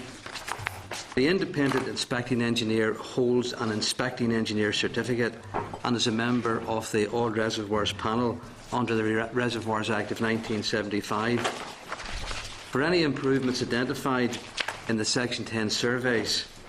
Northern Ireland Water puts in place a programme of work to address these recommendations, and the most recent round of Section 10 surveys that were carried out in 2007 are being delivered in this current PC13 period. To comply with the new Reservoirs Bill, therefore, a new activity will fall upon Northern Ireland Water, and that is the preparation and maintenance of formal on-site and off-site plans, flood plans that is. As the largest single owner of structures that will be affected by the proposed bill, Northern Ireland Water welcomes the clarity that it will bring regarding responsibilities and management. Overall, the introduction of the Reservoirs Bill will not have a major impact on Northern Ireland Water, apart, as I said, from the requirement for the on-site and off-site flood plans. But of course, we are aware that it may have a greater impact on the impoundments which are in private ownership. Paddy is now going to talk a little bit about the Reservoirs Bill and assets that are affected in Northern Ireland Water. Okay, thank you, Bill. Northern Ireland Water has 71 structures under its ownership that will fall within the proposed Northern Ireland Reservoirs Bill. These are scheduled in Appendix 1. These are 46 impounding reservoirs, including 2 that are operated under PPP Alpha contract, and impounding reservoirs hold raw water, which is before we treat it, put it into supply.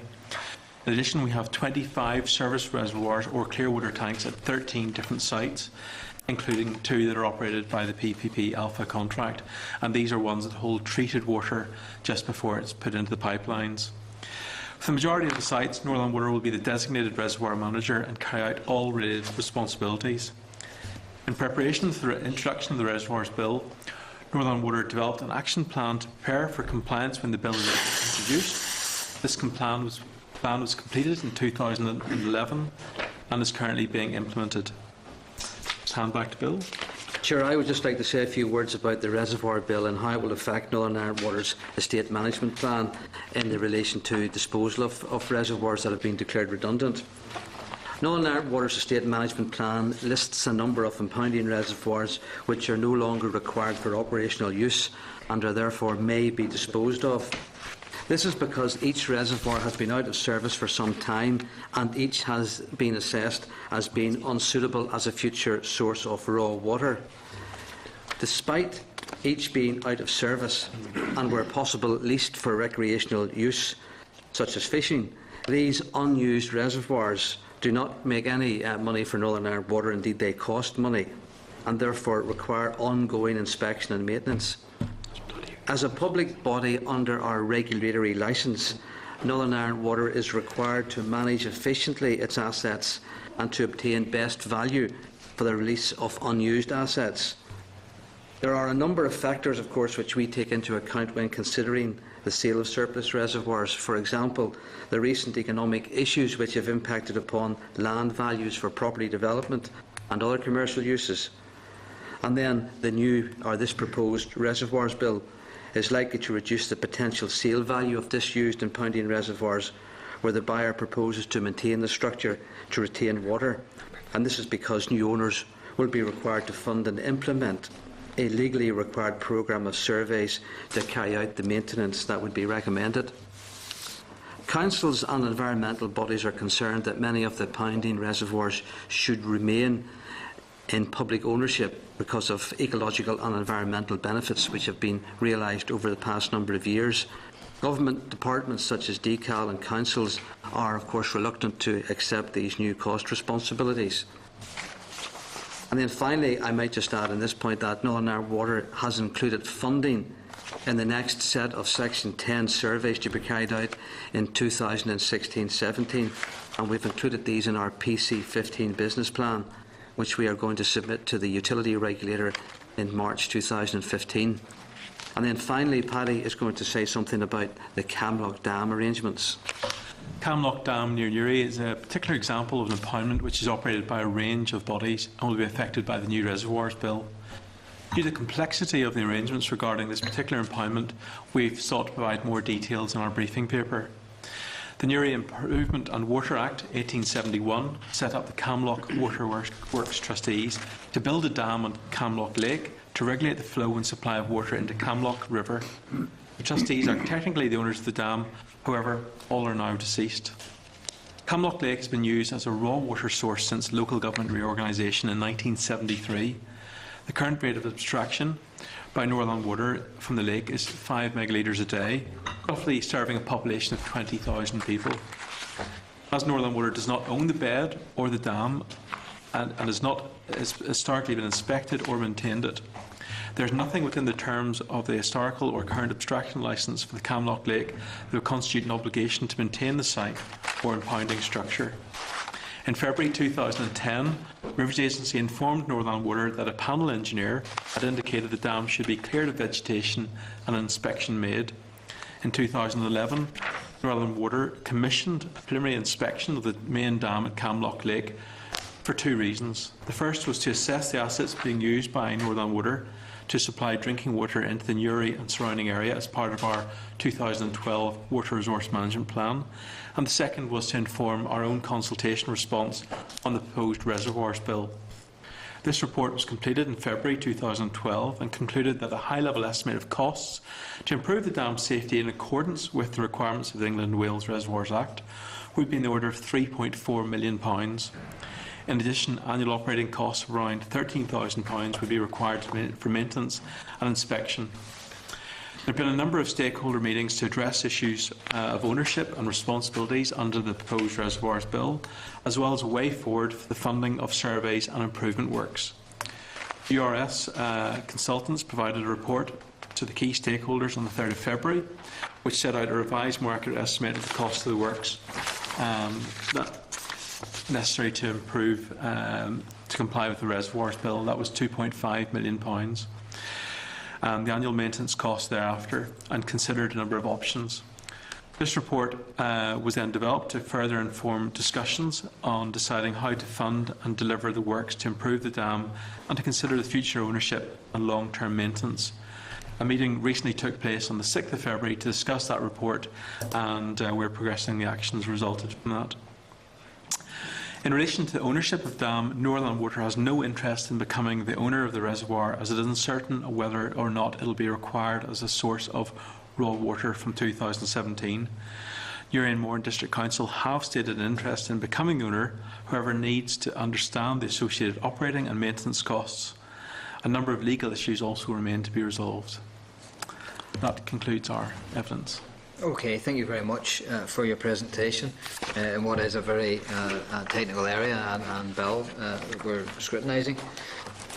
From what we've heard so far, without even having a chance to discuss with you, is that of course NI Water is a massive player here with regards to reservoirs, and it will have an impact on you, but that you have been basically going by the standards and the spirit of the legislation currently in England and elsewhere. But there are new developments, and there will have to be man management and procedural changes. One of those could be, as you touched on, was flood plans,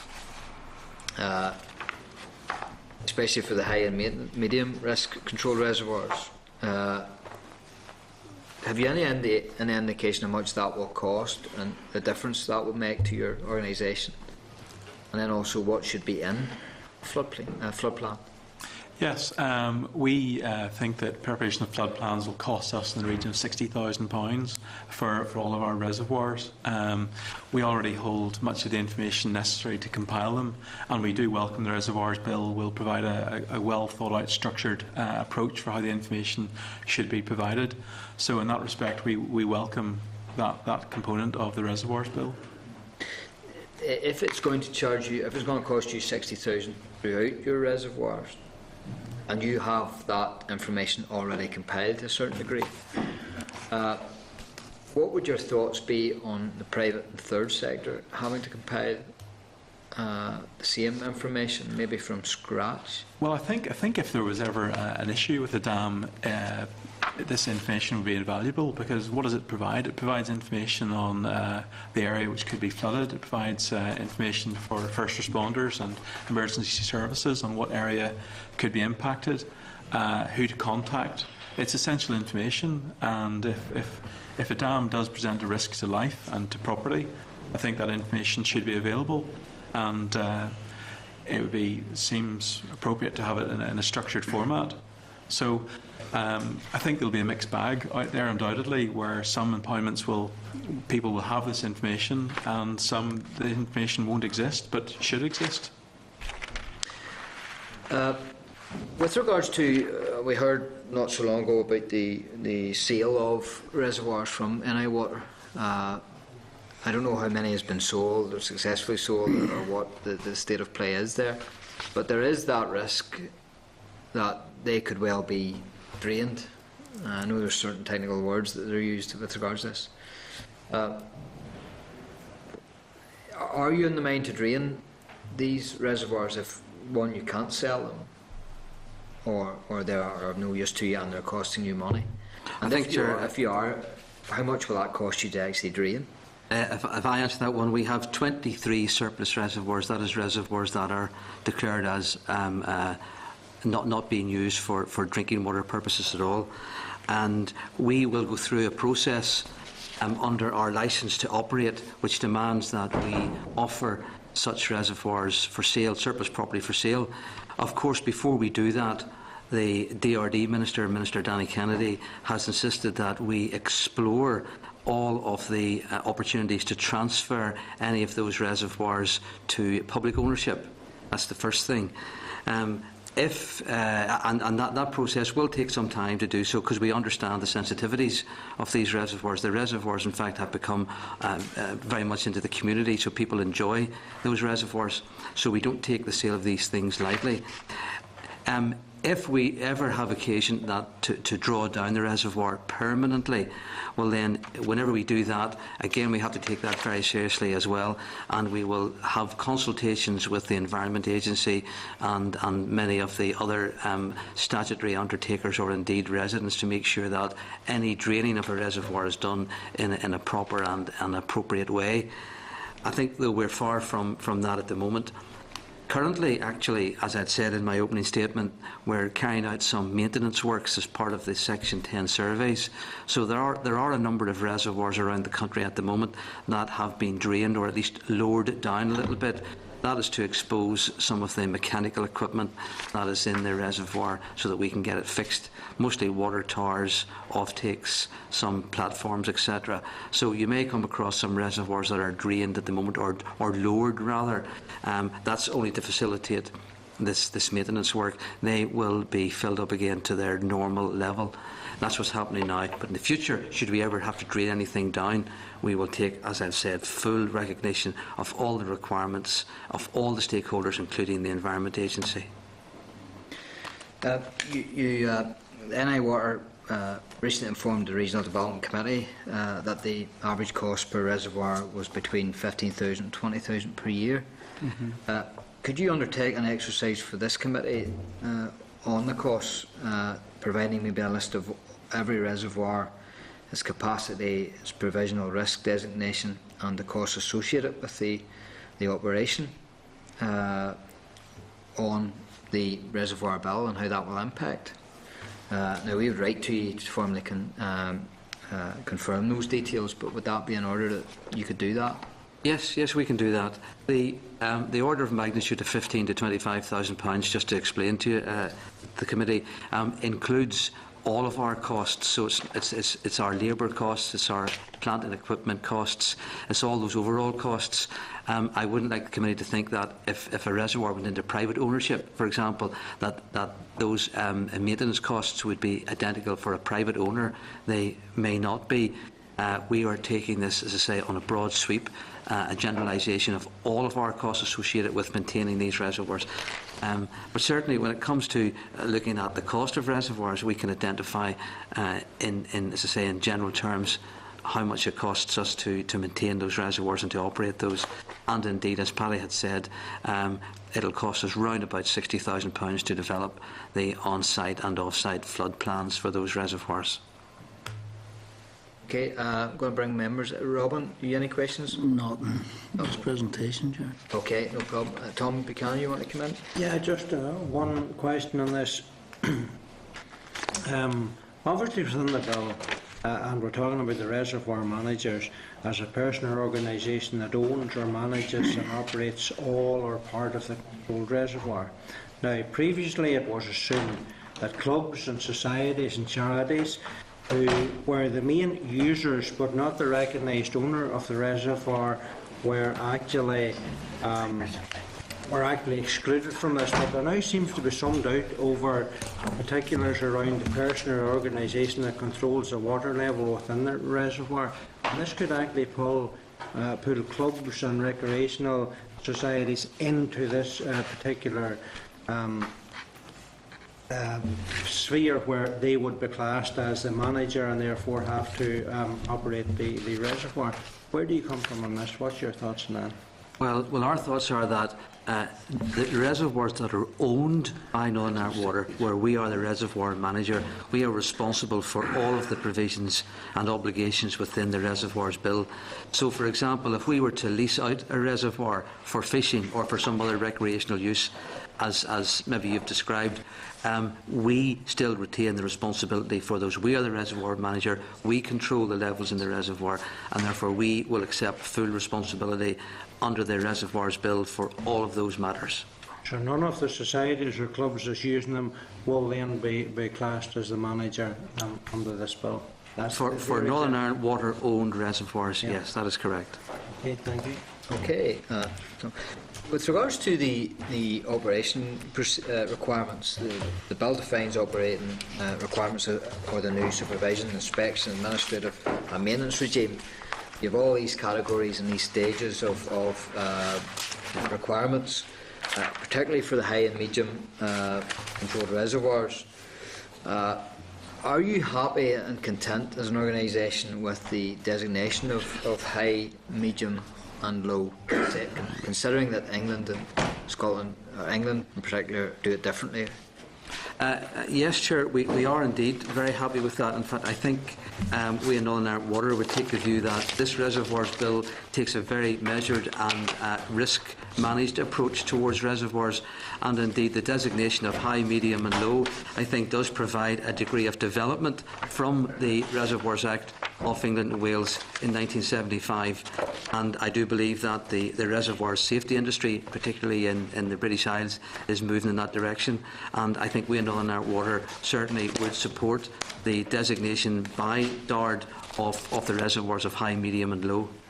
Okay. You say in your presentation there that NI Water has arranged that competent staff carry out inspections on a monthly, biannual and annual basis. Can you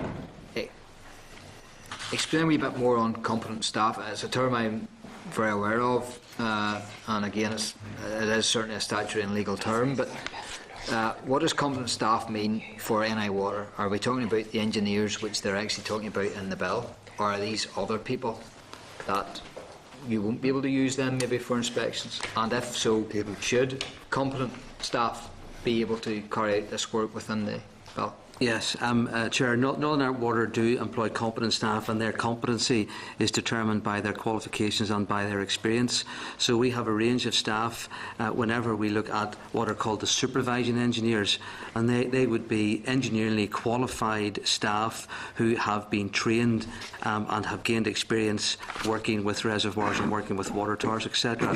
And that would be at our level. So they would certainly tick all the boxes as far as qualifications, academic qualifications, professional qualifications and experience. So they would be regarded as very skilled engineers for supervisory purposes.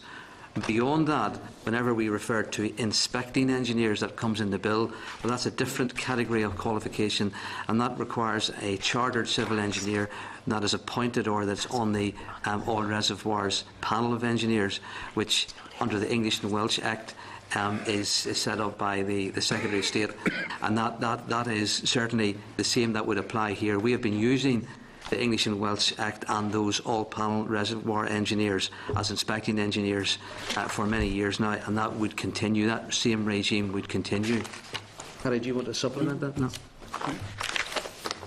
You're happy enough there?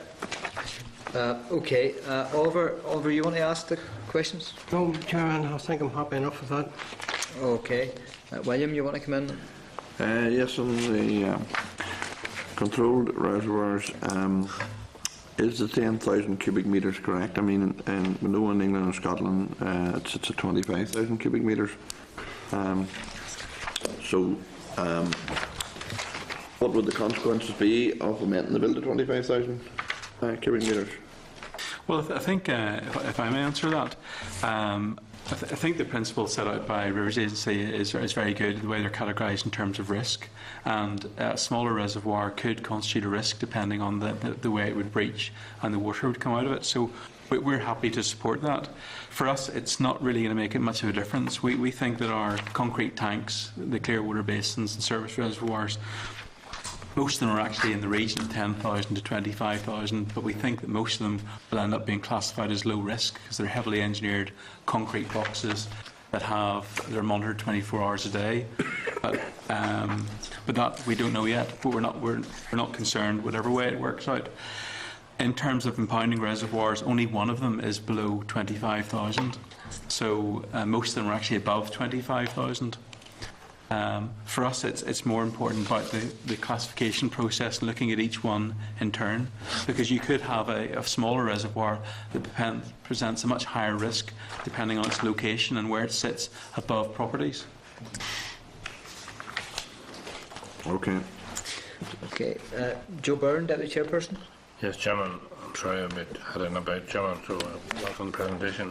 In relation to the engineers, there seems to be a plethora of engineers going to be required. What can NIW do in relation to softening the blow for the private reservoir owners who may not have the expertise or indeed would be worried about the cost, to make sure that there's a continuity of work in relation to what NIW do and in relation to the responsibility or otherwise that the reservoir owners might have to comply with? Yeah, thank you. There are a number of reservoirs, number of engineers within Northern Ireland Water who are on the particular panel and who have advised us over a number of years on reservoir inspections. As well as that, there are quite a number of engineers available from the panel within GB. So there are quite a number of engineers ready to do that.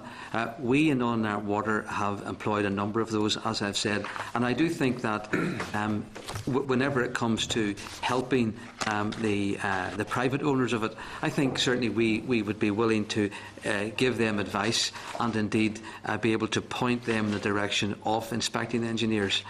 And it might be up to those private owners to perhaps club together and in some way make particular commercial deals with any inspection engineers that they may wish to employ to help them in their provisions under the bill. Chairman, just to follow up on that, are we now talking about a sharing of the cost for such engineering inspections or advice, or given that NIW are the main users of the water from these reservoirs, would they in any way take the burden of the cost associated with those inspections?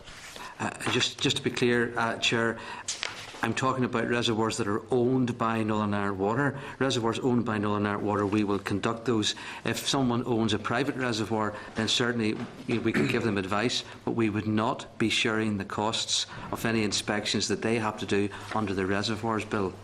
Go on ahead, Joe. Yeah. And Chairman, further to the information last week that Bill provided to the DRD Committee, obviously Camlough Lake has been a very major source of water in the past. Yeah. Do I take it that NIW want to cease the use of that potential source of fresh water for that part of the world?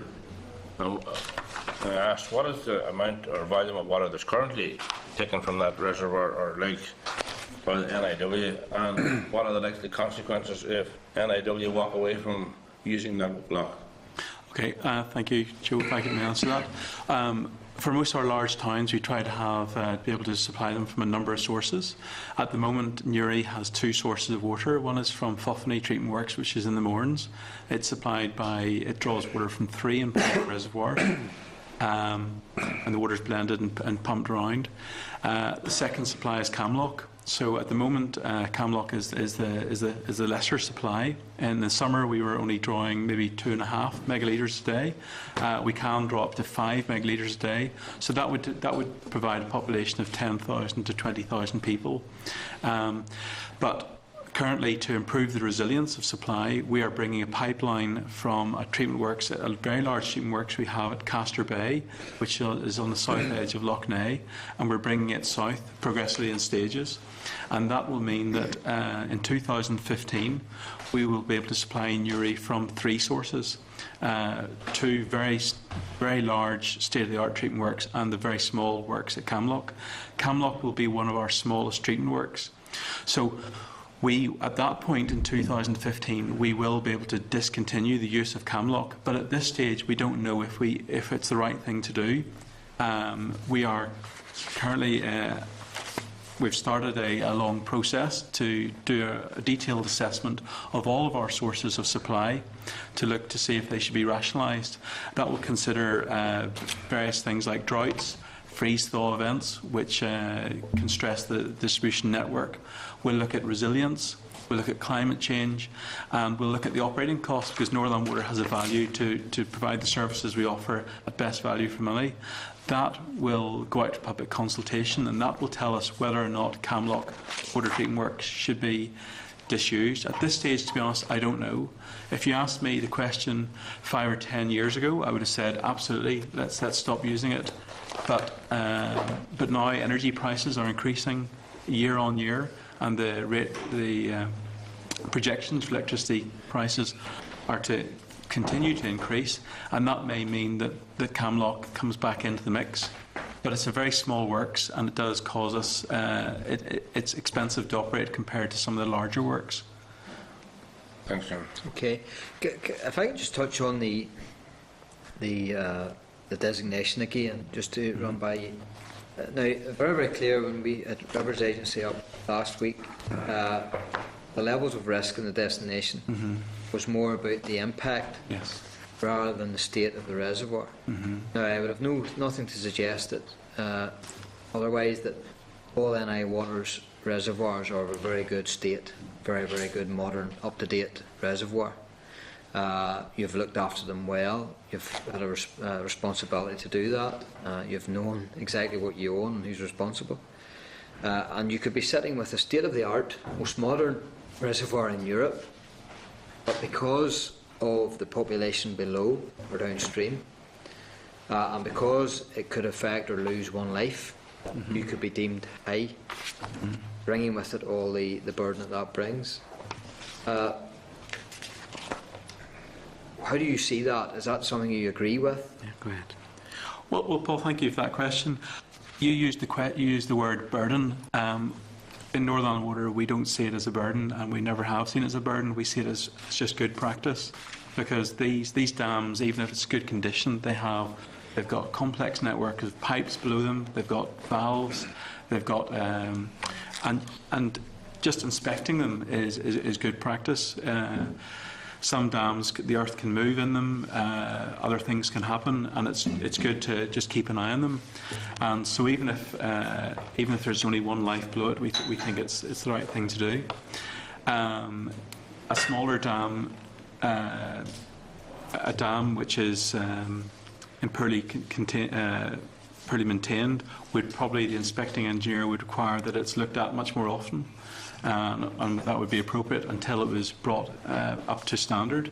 So introducing the bill, we think, is a good thing, because at least every single one of the impounding reservoirs in Northern Ireland will get looked at. Some of them, the panel engineer will say, I'll come back in 10 years' time. Sometimes the panel engineer might say, I'll come back in a year's time. And if the panel engineer comes back and says, I need to inspect it more frequently, that's because there's a risk which needs to be managed. So that we think that's a good thing. Obviously, there's going to be a registrar built up by Rivers Agency and Dart, and again, that'll be, by the sound of things, the cost of that will be on the reservoir owners. It could well be cost recovery. Do you have any difficulties or issues with that? No, we've been fortunately engaged by Rivers Agency at every stage of the development, and we support their proposals and how they're going about it. With regards to, and you'll know your areas and your reservoirs better than anyone, do you envisage a time when you will sit down with the Register or with representatives of DARD and actually say to them, or the panels for that matter, the panel of engineers, and actually say, no, you've designated us as high risk, we believe this should move to medium or low, and there'd be no danger. If you're confident in your own structures, that could be a valid enough debate and argument to have, and there'd be nothing wrong with that. But then if you get to the point where you disagree with the department's designation, you then could go into a review and an appeals process. First of all, do you envisage that you would be in that sort of bartering debate, that you'd be wanting reservoirs to be designated lower? And then also, are you confident that the appeals and the review in place would be fit for purpose and serve its purpose? I'll answer that, Chair. No, I don't think we'll be in a position where we'll be going back in any form of dispute to say that to DARD that we disagree with their designation. I can't foresee that happening at all. And I do think, from reading the bill and knowing a little bit about the structure of the appeal mechanism, for those who disagree with DARD's designation, I do think the appeal system built within the Reservoirs Bill is very strong and robust and provides, I think, good assurance to the observer that the appeal process works very well.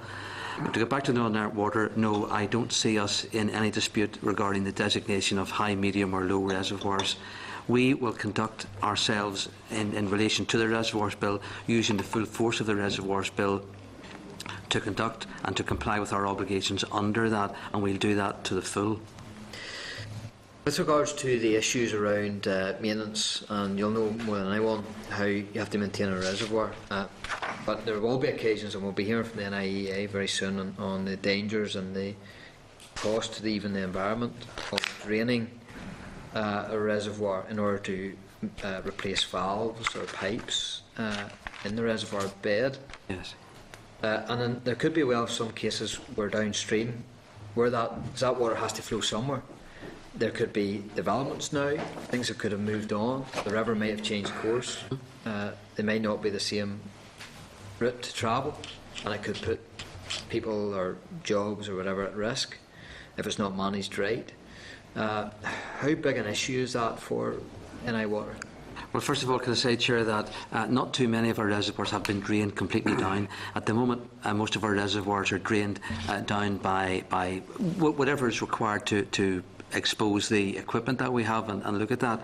But however, in saying that, should we ever have occasion to drain a reservoir completely down or significantly down, then we will have a full risk assessment. We will look at all of the impact upon that, both in the discharge of the water, both from a public safety point of view, but also from an environmental point of view. So at all times we will take on board whatever recommendations would come from certainly residents or residents groups, other stakeholders, and in particular the Environment Agency, to ensure that the release of water does not cause any damage. And we would be doing that, and we would do that well in advance before we would ever contemplate drawing down a reservoir. Okay. There is talk, obviously, within the balance. A massive issue also is, and that's grant aid, grant assistance to help bring reservoirs up to standard. What's NI Water's view on grant aid? Because obviously you would assume that you should be able to apply, maybe not, being the body that you are, connected to government but yet not in government. What's your view on grant aid? Should there be something there, and will Northern Ireland hope to avail of it? I think, Chair, that regrettably is outside, I think, the competence of Northern Ireland Water. If there's grant aid going, certainly we might avail of it, or we might wish to avail of it. But as far as grant aid is concerned for private owners, I'm sorry, I don't think we can make a comment on that. Okay. Alderman Mullen? Yes, just on the grant aid, you lease out one of the reservoirs. You know, if you did lease out one, would you see that as something that you go into an agreement with the owner, 50-50 or something like that? I think in the event of leasing, we will only lease for recreational purposes. and that could be mostly fishing, or it might be sailing, or it might be some sort of surface recreational type activity. I could not foresee us leasing the reservoir out for any other purposes that we would enter into some sort of an agreement with the person. I think it'll only be for purely recreational purposes. I thought last week I heard here that the reservoir managers are responsible for the reservoir. But you're telling me today that if you lease it out, you are still the reservoir manager? No. Just to clarify, we are not leasing out the reservoir. We are giving a lease to people to fish, or a lease to people to sail. We're not leasing out the reservoir. We, Northern Ireland Water, will retain ownership of Northern Ireland Water's reservoirs, and we will comply with the full provision of the bill. And the leasing that we do will purely be for recreational purposes, like sailing or like fishing. Is that a good? Is that a good deal for the local community, for example? I'm using this as one example, where you would do that and allow the local community to use the reservoir. But at the same time, there is a lot of grants out there that an authority like water cannot apply for, or you wouldn't comment on. Now, but a local organisation, a local group, even a local council could apply for to get grants to improve the facilities that you say lease out for sailing, recreational and all of that there. And this is the whole idea of improving the lifestyle of the community or giving more recreation facilities. Your present plan, if you don't mind me saying, would hinder that.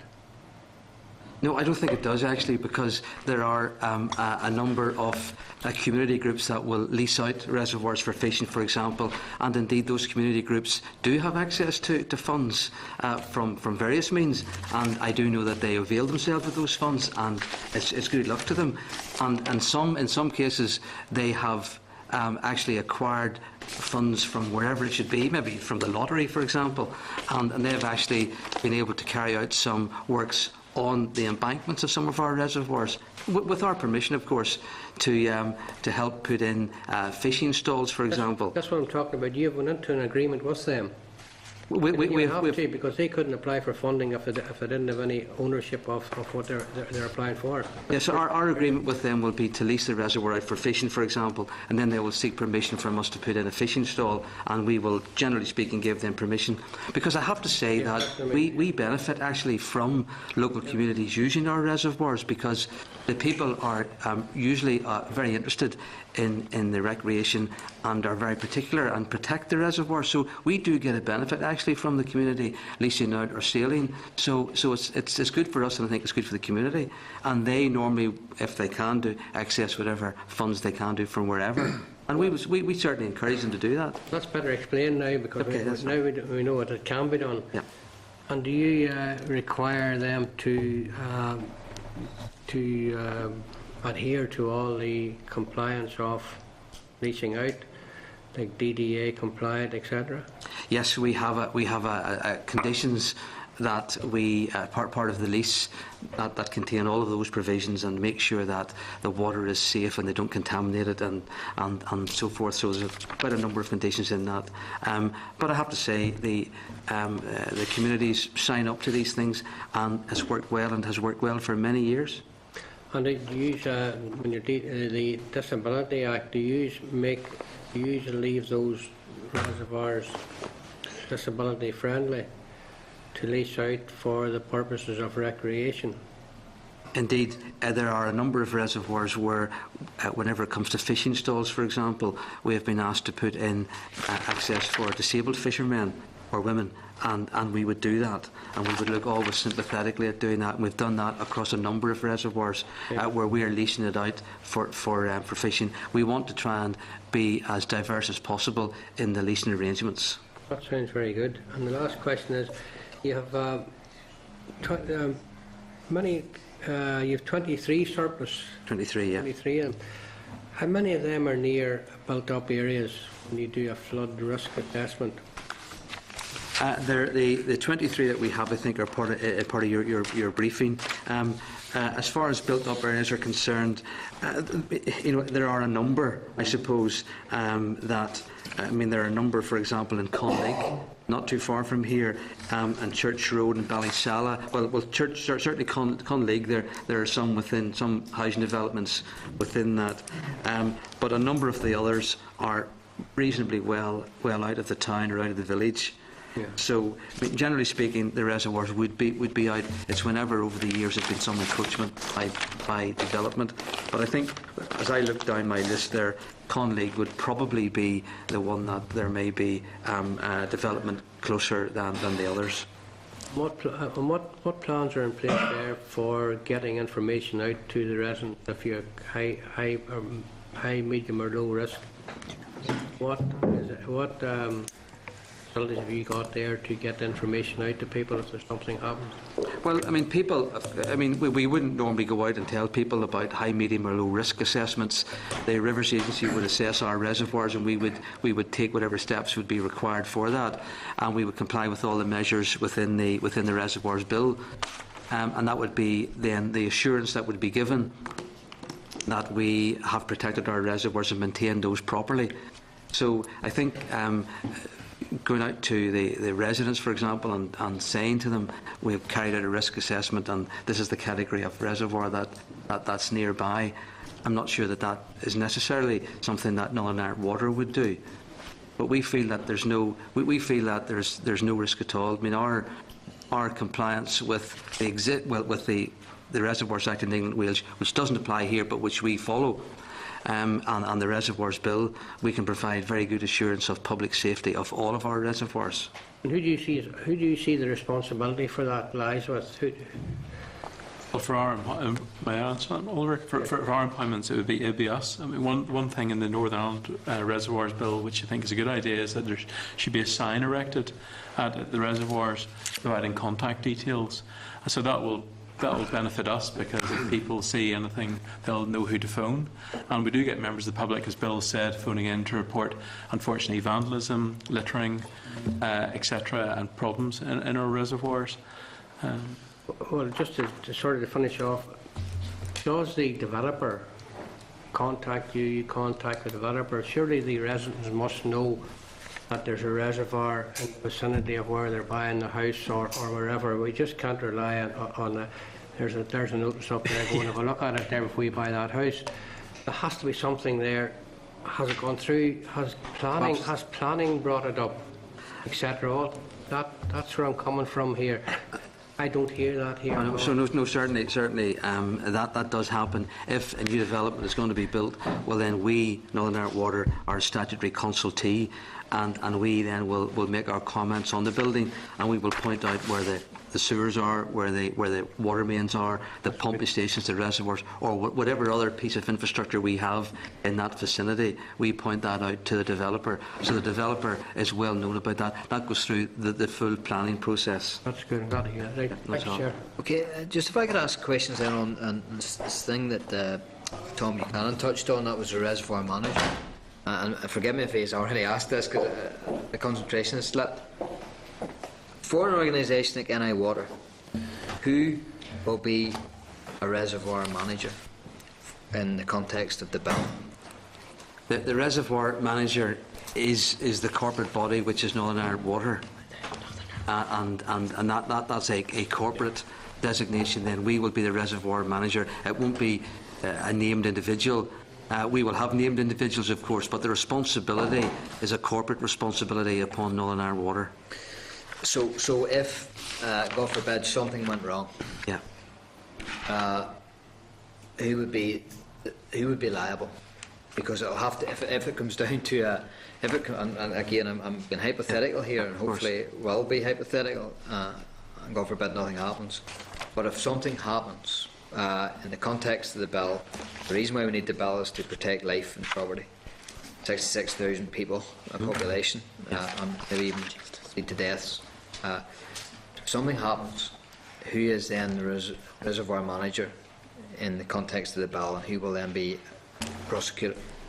There are a number of things that flow out of that, Chair. The first thing is that Northern Ireland Water, as the reservoir manager, would be the corporate person that would hold the, first of all, the civil liability for that problem. They could also, Northern Ireland Water, be guilty of corporate manslaughter, and that in fact could extend its way down to the officials in Northern Ireland Water who may be responsible for either managing the reservoir, and further than that, it could even fall under the health and safety legislation, whereby again individuals and indeed the company could become liable, both civilly and criminally liable. So the matter of something happening like that, and as you say, God forbid that it does, is a corporate and an individual responsibility. Corporate first of all, and then if there was negligence on behalf of any person, well then it would go on to that person as well. Right, okay. Thank you very much for the clarification. Are you content, looking through the bill, of the enforcement measures, the offences, the fines, the prison terms? It is different from Scotland and from England, of which you have been going to the spirit of. Yeah. Do you think that the difference in terms is adequate? Indeed, I would say that, I mean, we have had experience of the English and Welsh Bill, or the English and Welsh Act of 1975, which did, of course, extend into Scotland. We have had a long experience with that and dealing with it, and indeed assisting with the development of that Act over a number of years. You might know that Scotland are pursuing something similar. They're doing their Reservoirs Act, and I would say that over the years we have built up experience, learned lessons, and I would say that the Northern Ireland Reservoirs Bill, I think, takes all of the good lessons and takes all of the experience and the maturity of the development of that Reservoirs Bill. And I think what we have here is a very good bill that's been promoted by DARD and Rivers Agency that actually does reflect all of the modern thinking of reservoir engineers based upon public safety and risk assessment. I think the provisions containing enforcement, inspection and appeal, etc., I think are very good indeed, and I think this does represent a very good piece of legislation for Northern Ireland and for public safety. Okay, my last question, and I saw our members want to come in. With regards to timescales for this, Clause 11, this clause requires a reservoir manager to register a controlled reservoir not later than 6 months after the commencement date of Clause 10, which is basically the registrar. They've given 6 months. Structures of errors, then Clause 12, structures of errors which become controlled reservoirs after the relevant date gets 28 days. I would imagine you are all established reservoirs, yes. You have no new reservoirs, so you've got the 6 months.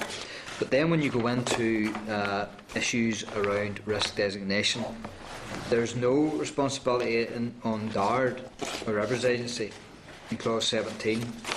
There's no time pressure on them to designate a risk, but yet there is time pressures on if you want to review and appeal that. Do you think that's proportionate? I think that from a Northern Ireland Water point of view, we are comfortable with both supplying information and getting the register up to date and moving within those times. I think whenever it comes to the other provisions that you mentioned, I think that does give some measure of flexibility within DARD. As I read at it, and I'm not speaking on behalf of DARD, I'm just thinking that as I look on it, it does give some measure of flexibility to ensure that those who own or privately owned reservoirs can look and negotiate with DARD to make sure that the provisions are not only complied with, but that there is a degree of reasonableness as they introduce this new bill, which of course is a very important bill for Northern Ireland and will cause some issues with private owners. So I do think that shows a measure of flexibility and reasonableness. Okay, thank you. Joanne Dobson. Thank you, Chair. Can I ask, in relation to point 31, following assessment of environmental risks, NIW should agree with the order in which reservoirs will be emptied. Could we maybe clarify the issue of draining or emptying reservoirs and whether that in itself could essentially pose any risk to the structure of the reservoir? Can you maybe? That's a very good point. Thank you for raising that. Should we ever have occasion to drain a reservoir down or down significantly, well then, as I had said before, we will take into account any discharge of that water into the watercourses. We will consult with all the statutory undertakers, including the Environment Agency, to ensure that there's no ecological or environmental damage or no threat to public safety, and that is a given. But whenever we're doing that, you're quite right, we would need we normally would take the advice of the inspecting engineer, as mentioned in the bill, to ensure that any draining down does not affect the stability of the dam, or if it does, what measures we would have to take to rectify that, or what contingency plans we would need to do. But you're quite right. There are certain dams that we would, if we chose to lower them or empty them, would require a structural inspection as well. Okay, I know I'm happy you have considered that possibility. Very much so, as yes, well. very much so. Okay, thank you. That's all. Okay, no other questions? Further questions from members? Again, thank you very much for your time here. It was very, very good to get to speak to you on this bill, and wish you all the best in the future. Thank you very much, Steve. Thank you. Thank you very much. Thank you. Okay then, members, pushing on. Agenda item number 8 then is reservoirs bills, the Northern Ireland Environment Agency. I refer members to briefing papers from the NIEA at pages 40 to 43. Can I welcome to the committee Peter Close, Senior Scientific Officer, Environmental Protection Directorate, and Bob Davison, Senior Scientific Officer, the Natural Heritage Directorate. You're very welcome, Bob and Peter, to the committee to discuss this, the scrutiny around the reservoir bill. Members will have already had the chance to read your briefing paper, so if I can ask you to take up to 10 minutes to address the committee, and then the members will go into questions, if that's okay. Okay, if you mind, Chairman, I'll start. Okay. We work for two different parts of the Environment Agency. I work for the Natural Heritage part, and Peter works in water management, the water management regulation side. And if I can just sort of draw a little bit of a picture from a national heritage perspective to begin with, setting aside the reservoirs bill, but just looking at niche conservation issues, our legislation and practice operates on a sort of hierarchical basis. So at the top end is the issues that are of European importance, and then we look at issues that are of national importance, and then we look at issues of local importance. And if I just very quickly take you through that, under the Habitats and Species Directive, member states are required to designate Natura 2000 sites. A lot of you will have heard of special areas of conservation and special protection areas. So that's a requirement of the Habitats Directive to have those sites in place. And we have over 50 such sites across Northern Ireland. There are also European protected species. So otters, bats, it might not be relevant to reservoirs, but dolphins are all species that are protected under European law, and we have to give them special protection. So we have a suite of European sites, but we also have habitats and species of European importance scattered across the countryside, outside designated sites. On the next level down, we have areas of special scientific interest, and that's the designation of land that's of national importance. And all our Natura 2000 sites are double badged as ASSIs, whereas we have over 50 Natura 2000 sites. We have something in the order of 360 ASSIs, which covers about 7 to 8% of the area of the country. Within that suite of sites, each site is identified for particular reasons, and owner-occupiers of those sites are required to notify us if they propose to carry out any operations that could damage features of ASSIs. At the next level below that, at the sort of local level, there are other species that are protected under the wildlife order that are not species of European importance. So otters are protected by law. All birds are protected by law. We also, as I mentioned, have priority habitats and priority species in the wider countryside. and there's a general obligation on public bodies to protect those where they can. So that's the sort of three levels of just as a background context of how nature conservation protection works. There's lots more detail behind it than that, but just to give people a starting framework to think about, that's the broad framework under which we operate. Okay, thank you. Bob, or Peter, you want to add? Yeah, I'll add a little bit more. I work within the Water Management Unit of the Northern Ireland Environment Agency. I have responsibility for the team that regulates the abstraction and impoundment licensing regulations for Northern Ireland. So any abstraction or diversion of water for hydropower or Northern Ireland water, taking raw water for reservoirs for potable supply, etc., fall under this legislation. I was tasked with contributing to the work on the bill and the consultation of the bill, and so myself and my team were very much involved in all aspects of the work of the Rivers Agency thus far, and fully support the bill and the regulations from a health and safety perspective. We were made aware during that time that Northern Ireland Water, in preparation for the bill and obviously in preparation with good practice and inspections, had identified a number of reservoirs that fell within their area of ownership that may require to have work done on scar valves or the refurbishment of the valves associated with the towers and their structures, which meant that there was a fair chance that some of them would need to be drawn down, possibly emptied. So I worked, established really essentially a cross NIEA committee to take into consideration how best that activity could be done in line with the current environmental legislation and in line with a way that obviously would still support Northern Ireland Water and meet the requirements of the Reservoirs Bill from a health and safety point of view. So most of the information I've provided has been on the guidance and agreement that we have put to Northern Ireland Water in relation to an activity like the drawing down of the water within a reservoir. Thank you very much, Peter and Bob, for your presentation.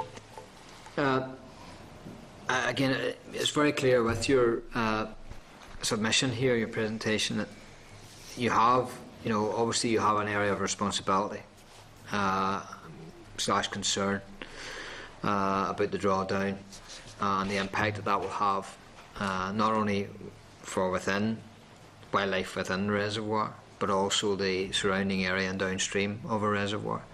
And that, in fact, includes habitat in that area, but also then the pollution aspect. And I was interested to read, and you went into detail, albeit technical, for my simple mind, the differences in the water levels and how that when you have to drain the reservoir down to an adequate level in order to work at valves or pipes, you then disrupt or go into a different course of water, basically, different type of water. And for that to be drained all at one time could then have an impact on water tables or the type of water then flowing down into our water courses. That's correct. Have you any concerns about the implementation of this bill? Whether because I know I take it for granted, and you've already stated here that you welcome the bill for health and safety reasons, which is good. But have you any concerns about the impact of the bill? I don't have any concerns about the bill, and as stated, NIEA welcomes the bill and welcomes the key objectives of the bill. In terms of this particular activity, which is a necessary activity, where a reservoir will have to have works done to the impoundment or to valves. For example, the scar valve, essentially it has to be located at a very low level And really the consultant's report from Northern Ireland Water had indicated that a number of those scar valves may need to be replaced, and in doing so the level that you would have to draw down would be quite low. So yes, we would have concerns about potential impacts from the release of that water, because from a quantity point of view, if you release too much, and it's going to take a considerable amount of time, 30 days, 60 days, etc., to draw down all that water. You've also got the water coming into the reservoir itself as well. You've got reservoirs that were built in the 1850s, for argument's sake, and have received considerable amounts of sediment from the catchment above them. Naturally, will come down to the impoundment. Over time, there may well have been servicing via the scar valves in the past, but essentially you're always going to get a build-up of sediment. That sediment is going to sit on the bottom of the reservoir. Because of the nature of the sediment and the nature of the material that's coming in and the chemistry associated with the water and those columns we're talking about, dissolved oxygen at lower levels is very low, and the temperature of that water is very low.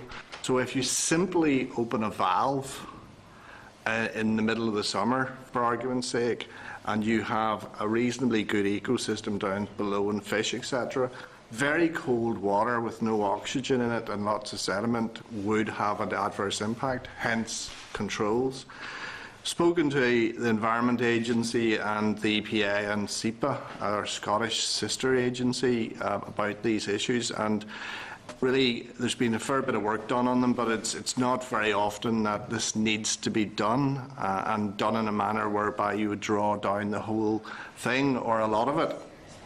So it took quite a while with a group that we established to set up a mechanism to look for the best fit to mitigate the potential for a lot of damage to be done on the environment by controlling that discharge. And Northern Ireland Water and the consultants, broadly speaking, have agreed and welcomed the document that we have agreed and the authorisation that we have given.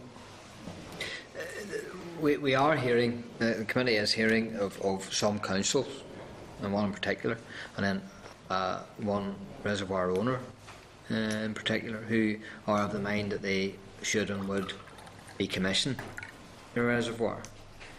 At the present time, what's to stop a reservoir manager or owner decommissioning and draining their reservoir now? And maybe then indirectly impacting? Well, without prior agreement from the agency, they would be in breach of a number of pieces of environmental legislation. For example, the Water Order 1999. It would be illegal to discharge what could be a polluting material, noxious material.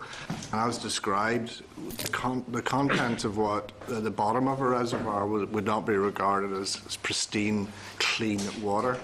So therefore, they would be knowingly or otherwise discharging something that could have a polluting impact. If there's a fish kill, then the fisheries legislation kicks in. It would be not consistent with the Water Framework Directive, and if it's within a sensitive habitat or area, and a number of the private reservoirs are, then it would breach potentially the habitat regulations as well. So we have responded to small bodies of water that have been drained because of maybe disputes between farmers, and even those small activities have led to impacts, and allegedly we didn't get the evidence when we went out to inspect, but fish kills.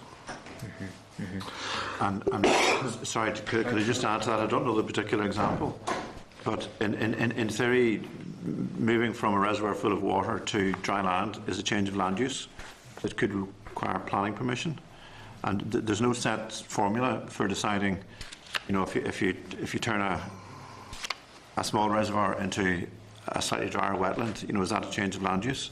But planning would have to decide whether this change in land use was significant enough to warrant planning permission, and once the planning permission process would kick in, and we would be consulted and be directly involved in commenting or conditioning how it was done.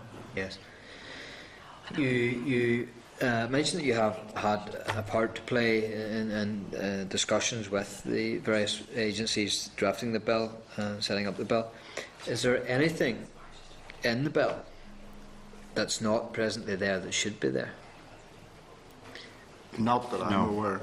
You're happy enough with the enforcement, the scale of enforcement, the regime around managing, the panel of experts that would be having to be put in place at all the different levels? Everything there you're content with? Essentially, yes. Okay, Tom Buchanan. Yeah, it was just to come on a point you were on, Chair, but it has been maybe partially answered. With regards to the scour valves in these reservoirs and the draining down of the reservoirs to get at the scour valves, and you went over all the things that needs to be done, is this not something that Northern Ireland Water would have been doing in the past? They may well have, but I don't have any evidence or information to that effect.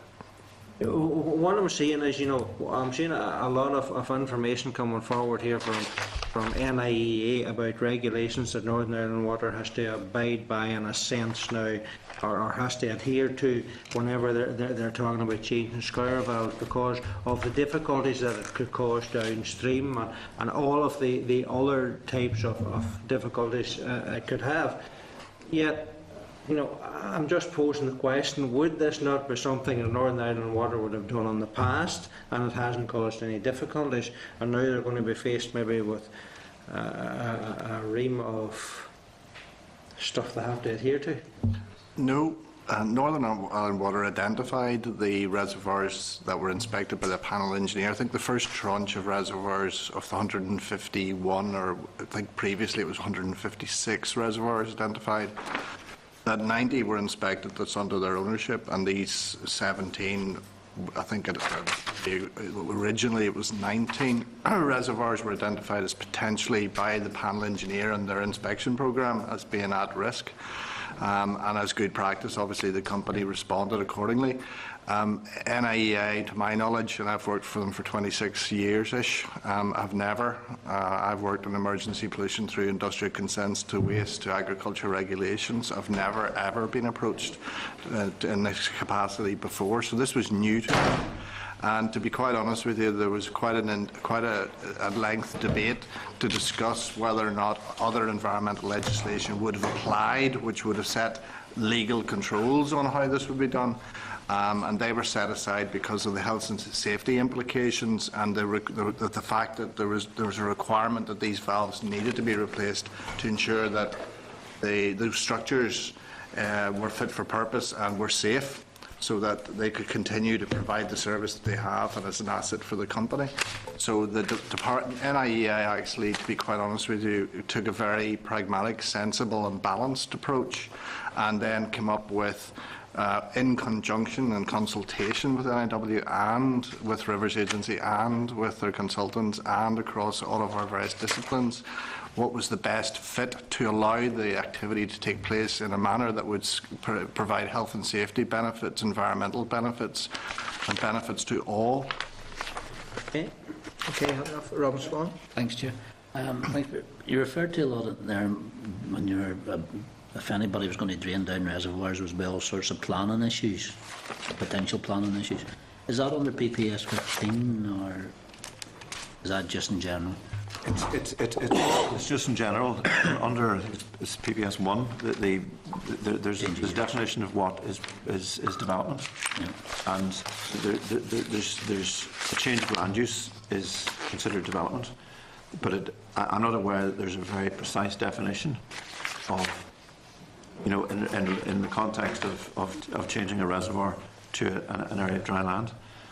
No, I'm just concerned here, if we do go down a line where a private landowner or a private reservoir owner does go down the line that he's going to do remedial works and the next thing we're going to have NIEA and planning enforcement coming in because he hasn't went through the proper procedures. I'm just concerned, I think we need to look at either the supporting documentation to this bill that if there is something put into planning, that if somebody has to drain down a reservoir that they don't have, that they're going to reinstate as a reservoir, that we don't have to go down the route of planning permission for change of consent, because you're talking, you know, the planning process and then appeals and all the rest of it, you know, there needs to be a simplified process to be able to do that. And in regard, you talked about the time it would take to, you know, draw down some of these reservoirs. What would it take to refill them? As long as a bit of string. Very much depends upon the catchments that are actually draining into the reservoirs. We have licensed Northern Ireland Water's water treatment facilities and the reservoirs associated with those. And in one case, Ballinreese has 18 sources of abstraction, and they all work in a slightly different way depending upon how those abstraction facilities were engineered.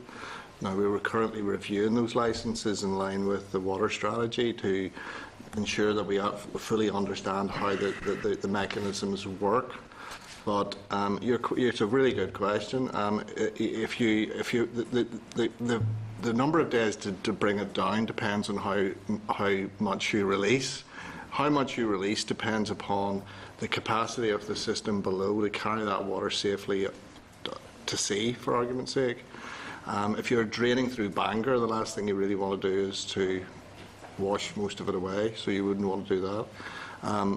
So there's the quantity and then there's the quality aspects, hence why we're looking at asking the company to recognise themselves. They will draw down as much of the quality water as possible into supply, and then draw down very slowly, either through the scar valve or possibly SEPA suggests that you could possibly get a siphoning type system with a pipe which again would be designed to take a certain quantity, primed, and then you'll be drawing it by gravity, and you'll be drawn from the top down, so that whenever you come to a point where the dissolved oxygen levels are problematic or sediments problematic, then you could potentially stop.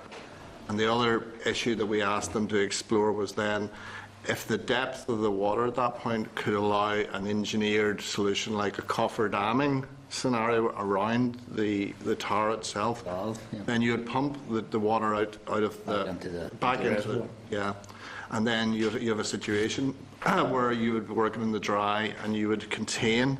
So what we're looking at is preventative.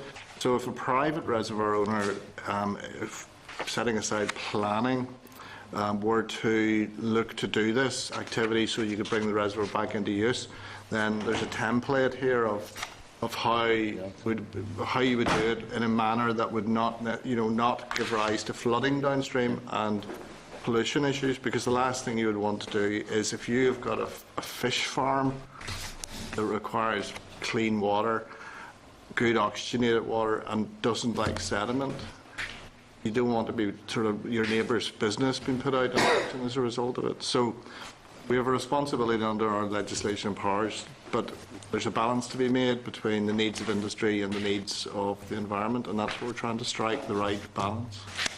Would you have any ideas, maybe outside the remit of that coffer dam scenario around the Scotland Parks?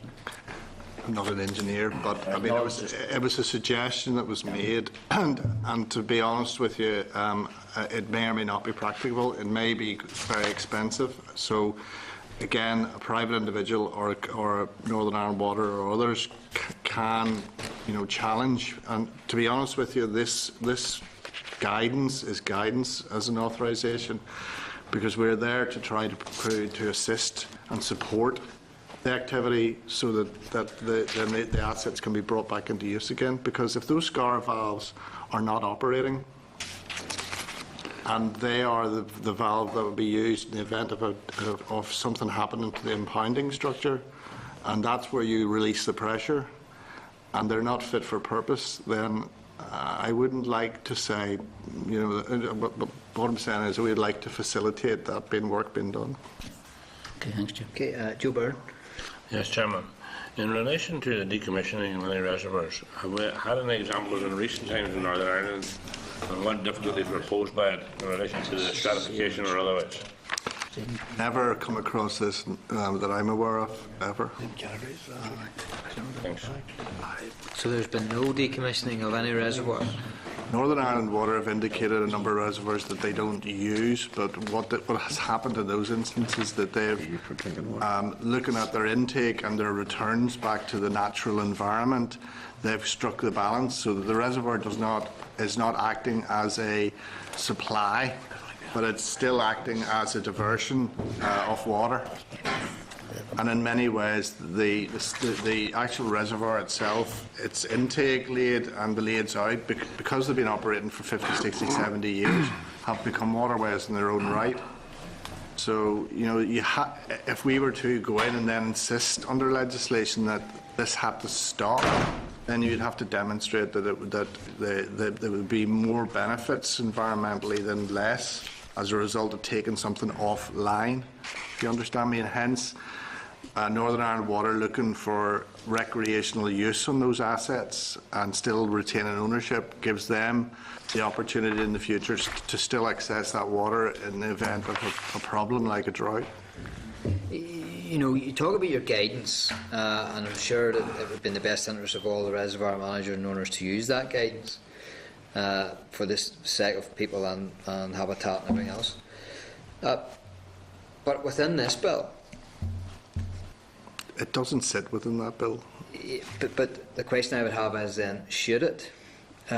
Because if this bill forces a reservoir manager into action, one way or the other, then whilst they don't damage anybody by the actual structure breaking of the dam or the reservoir, they maybe have had an indirect effect on someone. Is this a blind spot, do you see? Or is this new legislation, or is this something that's governed by other law? It's an interesting point. I'm not sure, Bob. Well, from an edge conservation point of view, mostly it's not a blind spot, but I say mostly, I'll maybe come back to that. Like if a reservoir is designated as an ASSI, the owner is legally bound to notify us of what their intentions are. If there's an ASSI downstream, a private landowner is not obliged to notify us if they're changing some sort of operation. But if it's a publicly managed reservoir, or if a public body is giving some sort of permission for a drawdown or some sort of change, we would be routinely legally notified that something was going to happen. So our environment order through the SSI framework does give protection to the environment. There's also protection for protected species, and that people are not allowed to knowingly harm protected species like bats or otters. There could be bats, for example, in disused pipework that could get washed out if they were suddenly opened, and otters could get washed out if there were floods. But outside that, it's an interesting question. Even the point of badgers. Badger sets could get flooded out, and certainly one of the best practice recommendations is that whatever controlled discharge is generated, it mimics as far as possible a natural flood. So, you know, the likes of otters are very used to natural floods, but a very sudden and a very extreme event would be bad for all sorts of reasons, not just for wildlife, but for public safety as well. I'm not confident to talk on built heritage, which is another branch of another directorate within NIEA, but you also have some of the structures that you would need to take into consideration in terms of, say, crannogs, where if you drop the level of the reservoir, the crannog will dry out, and if they're internationally important. And then you've got terrestrial ecosystems, wetland features that may or may not be protected under legislation, that once the level drops, then you for a year, 2 years to empty and fill, then you've lost potentially that habitat or those bryophytes or whatever. So hence, it is quite a complicated scenario, but that's why consultation and working with the agency would be quite important at the pre-application, the planning stage, when a panel engineer comes into a private owner and suggests and recommends action, then yes, I mean, it could be that an informative or signposting to ourselves would be a very useful thing, and we could maybe talk to Rivers Agency about that afterwards. Yes, because that, to me, that's a blind spot. If a panel engineer comes, he's competent in his field, and he tells a reservoir owner they have to do A, B, and C, he won't necessarily know the aftermath or the impact that will have. Yeah. Yep, I accept that point. Okay, no further questions then from members. Again, thank you very much for your time here and your presentation and your answers to this. Thank you very much. Thank you. Okay, members, pushing on. We should be able to get through this here in the next 10 minutes, if members can bear with me. Agenda item number 9 is SL1, the welfare of animals at the time of killing regulations, Northern Ireland 2014. Can I refer members to the memo from the clerk at pages 45 to 47 and the papers from the department at pages 48 to 174. Can I advise members that the regulations will implement council regulations on the protection of animals at the time of slaughter or killing by government, the movement, restraint, stunning, slaughter and killing of animals for the production of meat or other products, as well as those killed for disease control purposes. The regulations will introduce new requirements for business operators and personnel working in slaughter or killing operations. There were 11 responses to the Department's consultation, 2 of which made no comment and the other 9 presented a variety of opinions. The Department's Veterinary Public Health Programme have had regular contact with industry reps and those who will be most affected by the legislation. Therefore expects the legislation to be delayed until April 2014. Scotland are currently examining the consultation responses and watching developments elsewhere. The Republic of Ireland are bringing in similar regulations, and DARD officials have worked closely with Republic of Ireland colleagues to ensure that operations on both sides of the border do not differ in standards. Can I seek comments from the members on this? Again, there's weighty paperwork with this regulation. And again, it has come as secondary legislation out of the Welfare of Animals Act. There would already be this is updating of the existing regulations, I would have thought, is that? Adding something to it, yeah. I think the things it adds, if you look at page 49, you'll see. What's added? I think that's all you need to be looking at, yeah. Yeah. So, so really it sort of says there, the top, those bullet points. On page 49. Page 49, yep. Okay. Retain the welfare at the time of killing standards. Introduce a requirement for slaughterhouse workers and others engaged in the slaughter of killing animals to hold a certificate of competence.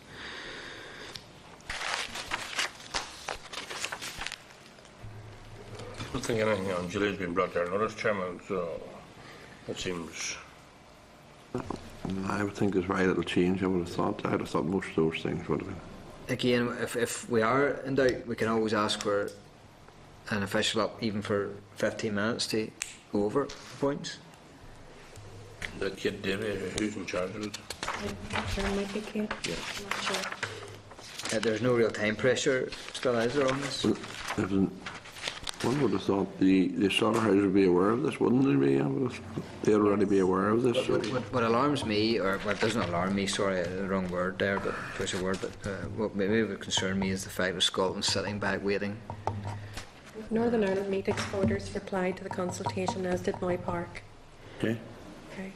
So, and UFU and they replied to the consultation, and so did the vets and the. Are we copy that? No. Yes, it's in your pack. Who replied to the consultation? I think it's page 58. Go to page 58. Annex B gives you the names of all the organisations that replied. And their comments. And their comments, yes. So.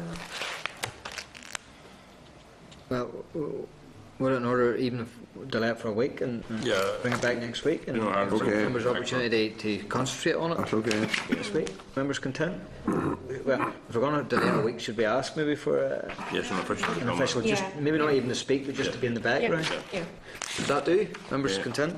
Yeah, and Chair, it might do no harm even that if someone was to speak for 5 or 10 minutes and just tell us what the difference is or what's been added in here, I mean, what difference that's going to make to what's already there. We can do that, yeah. Okay, members content? Yeah. Agenda item number 10 is correspondence. Can I refer members into correspondence of pages 177 to 226?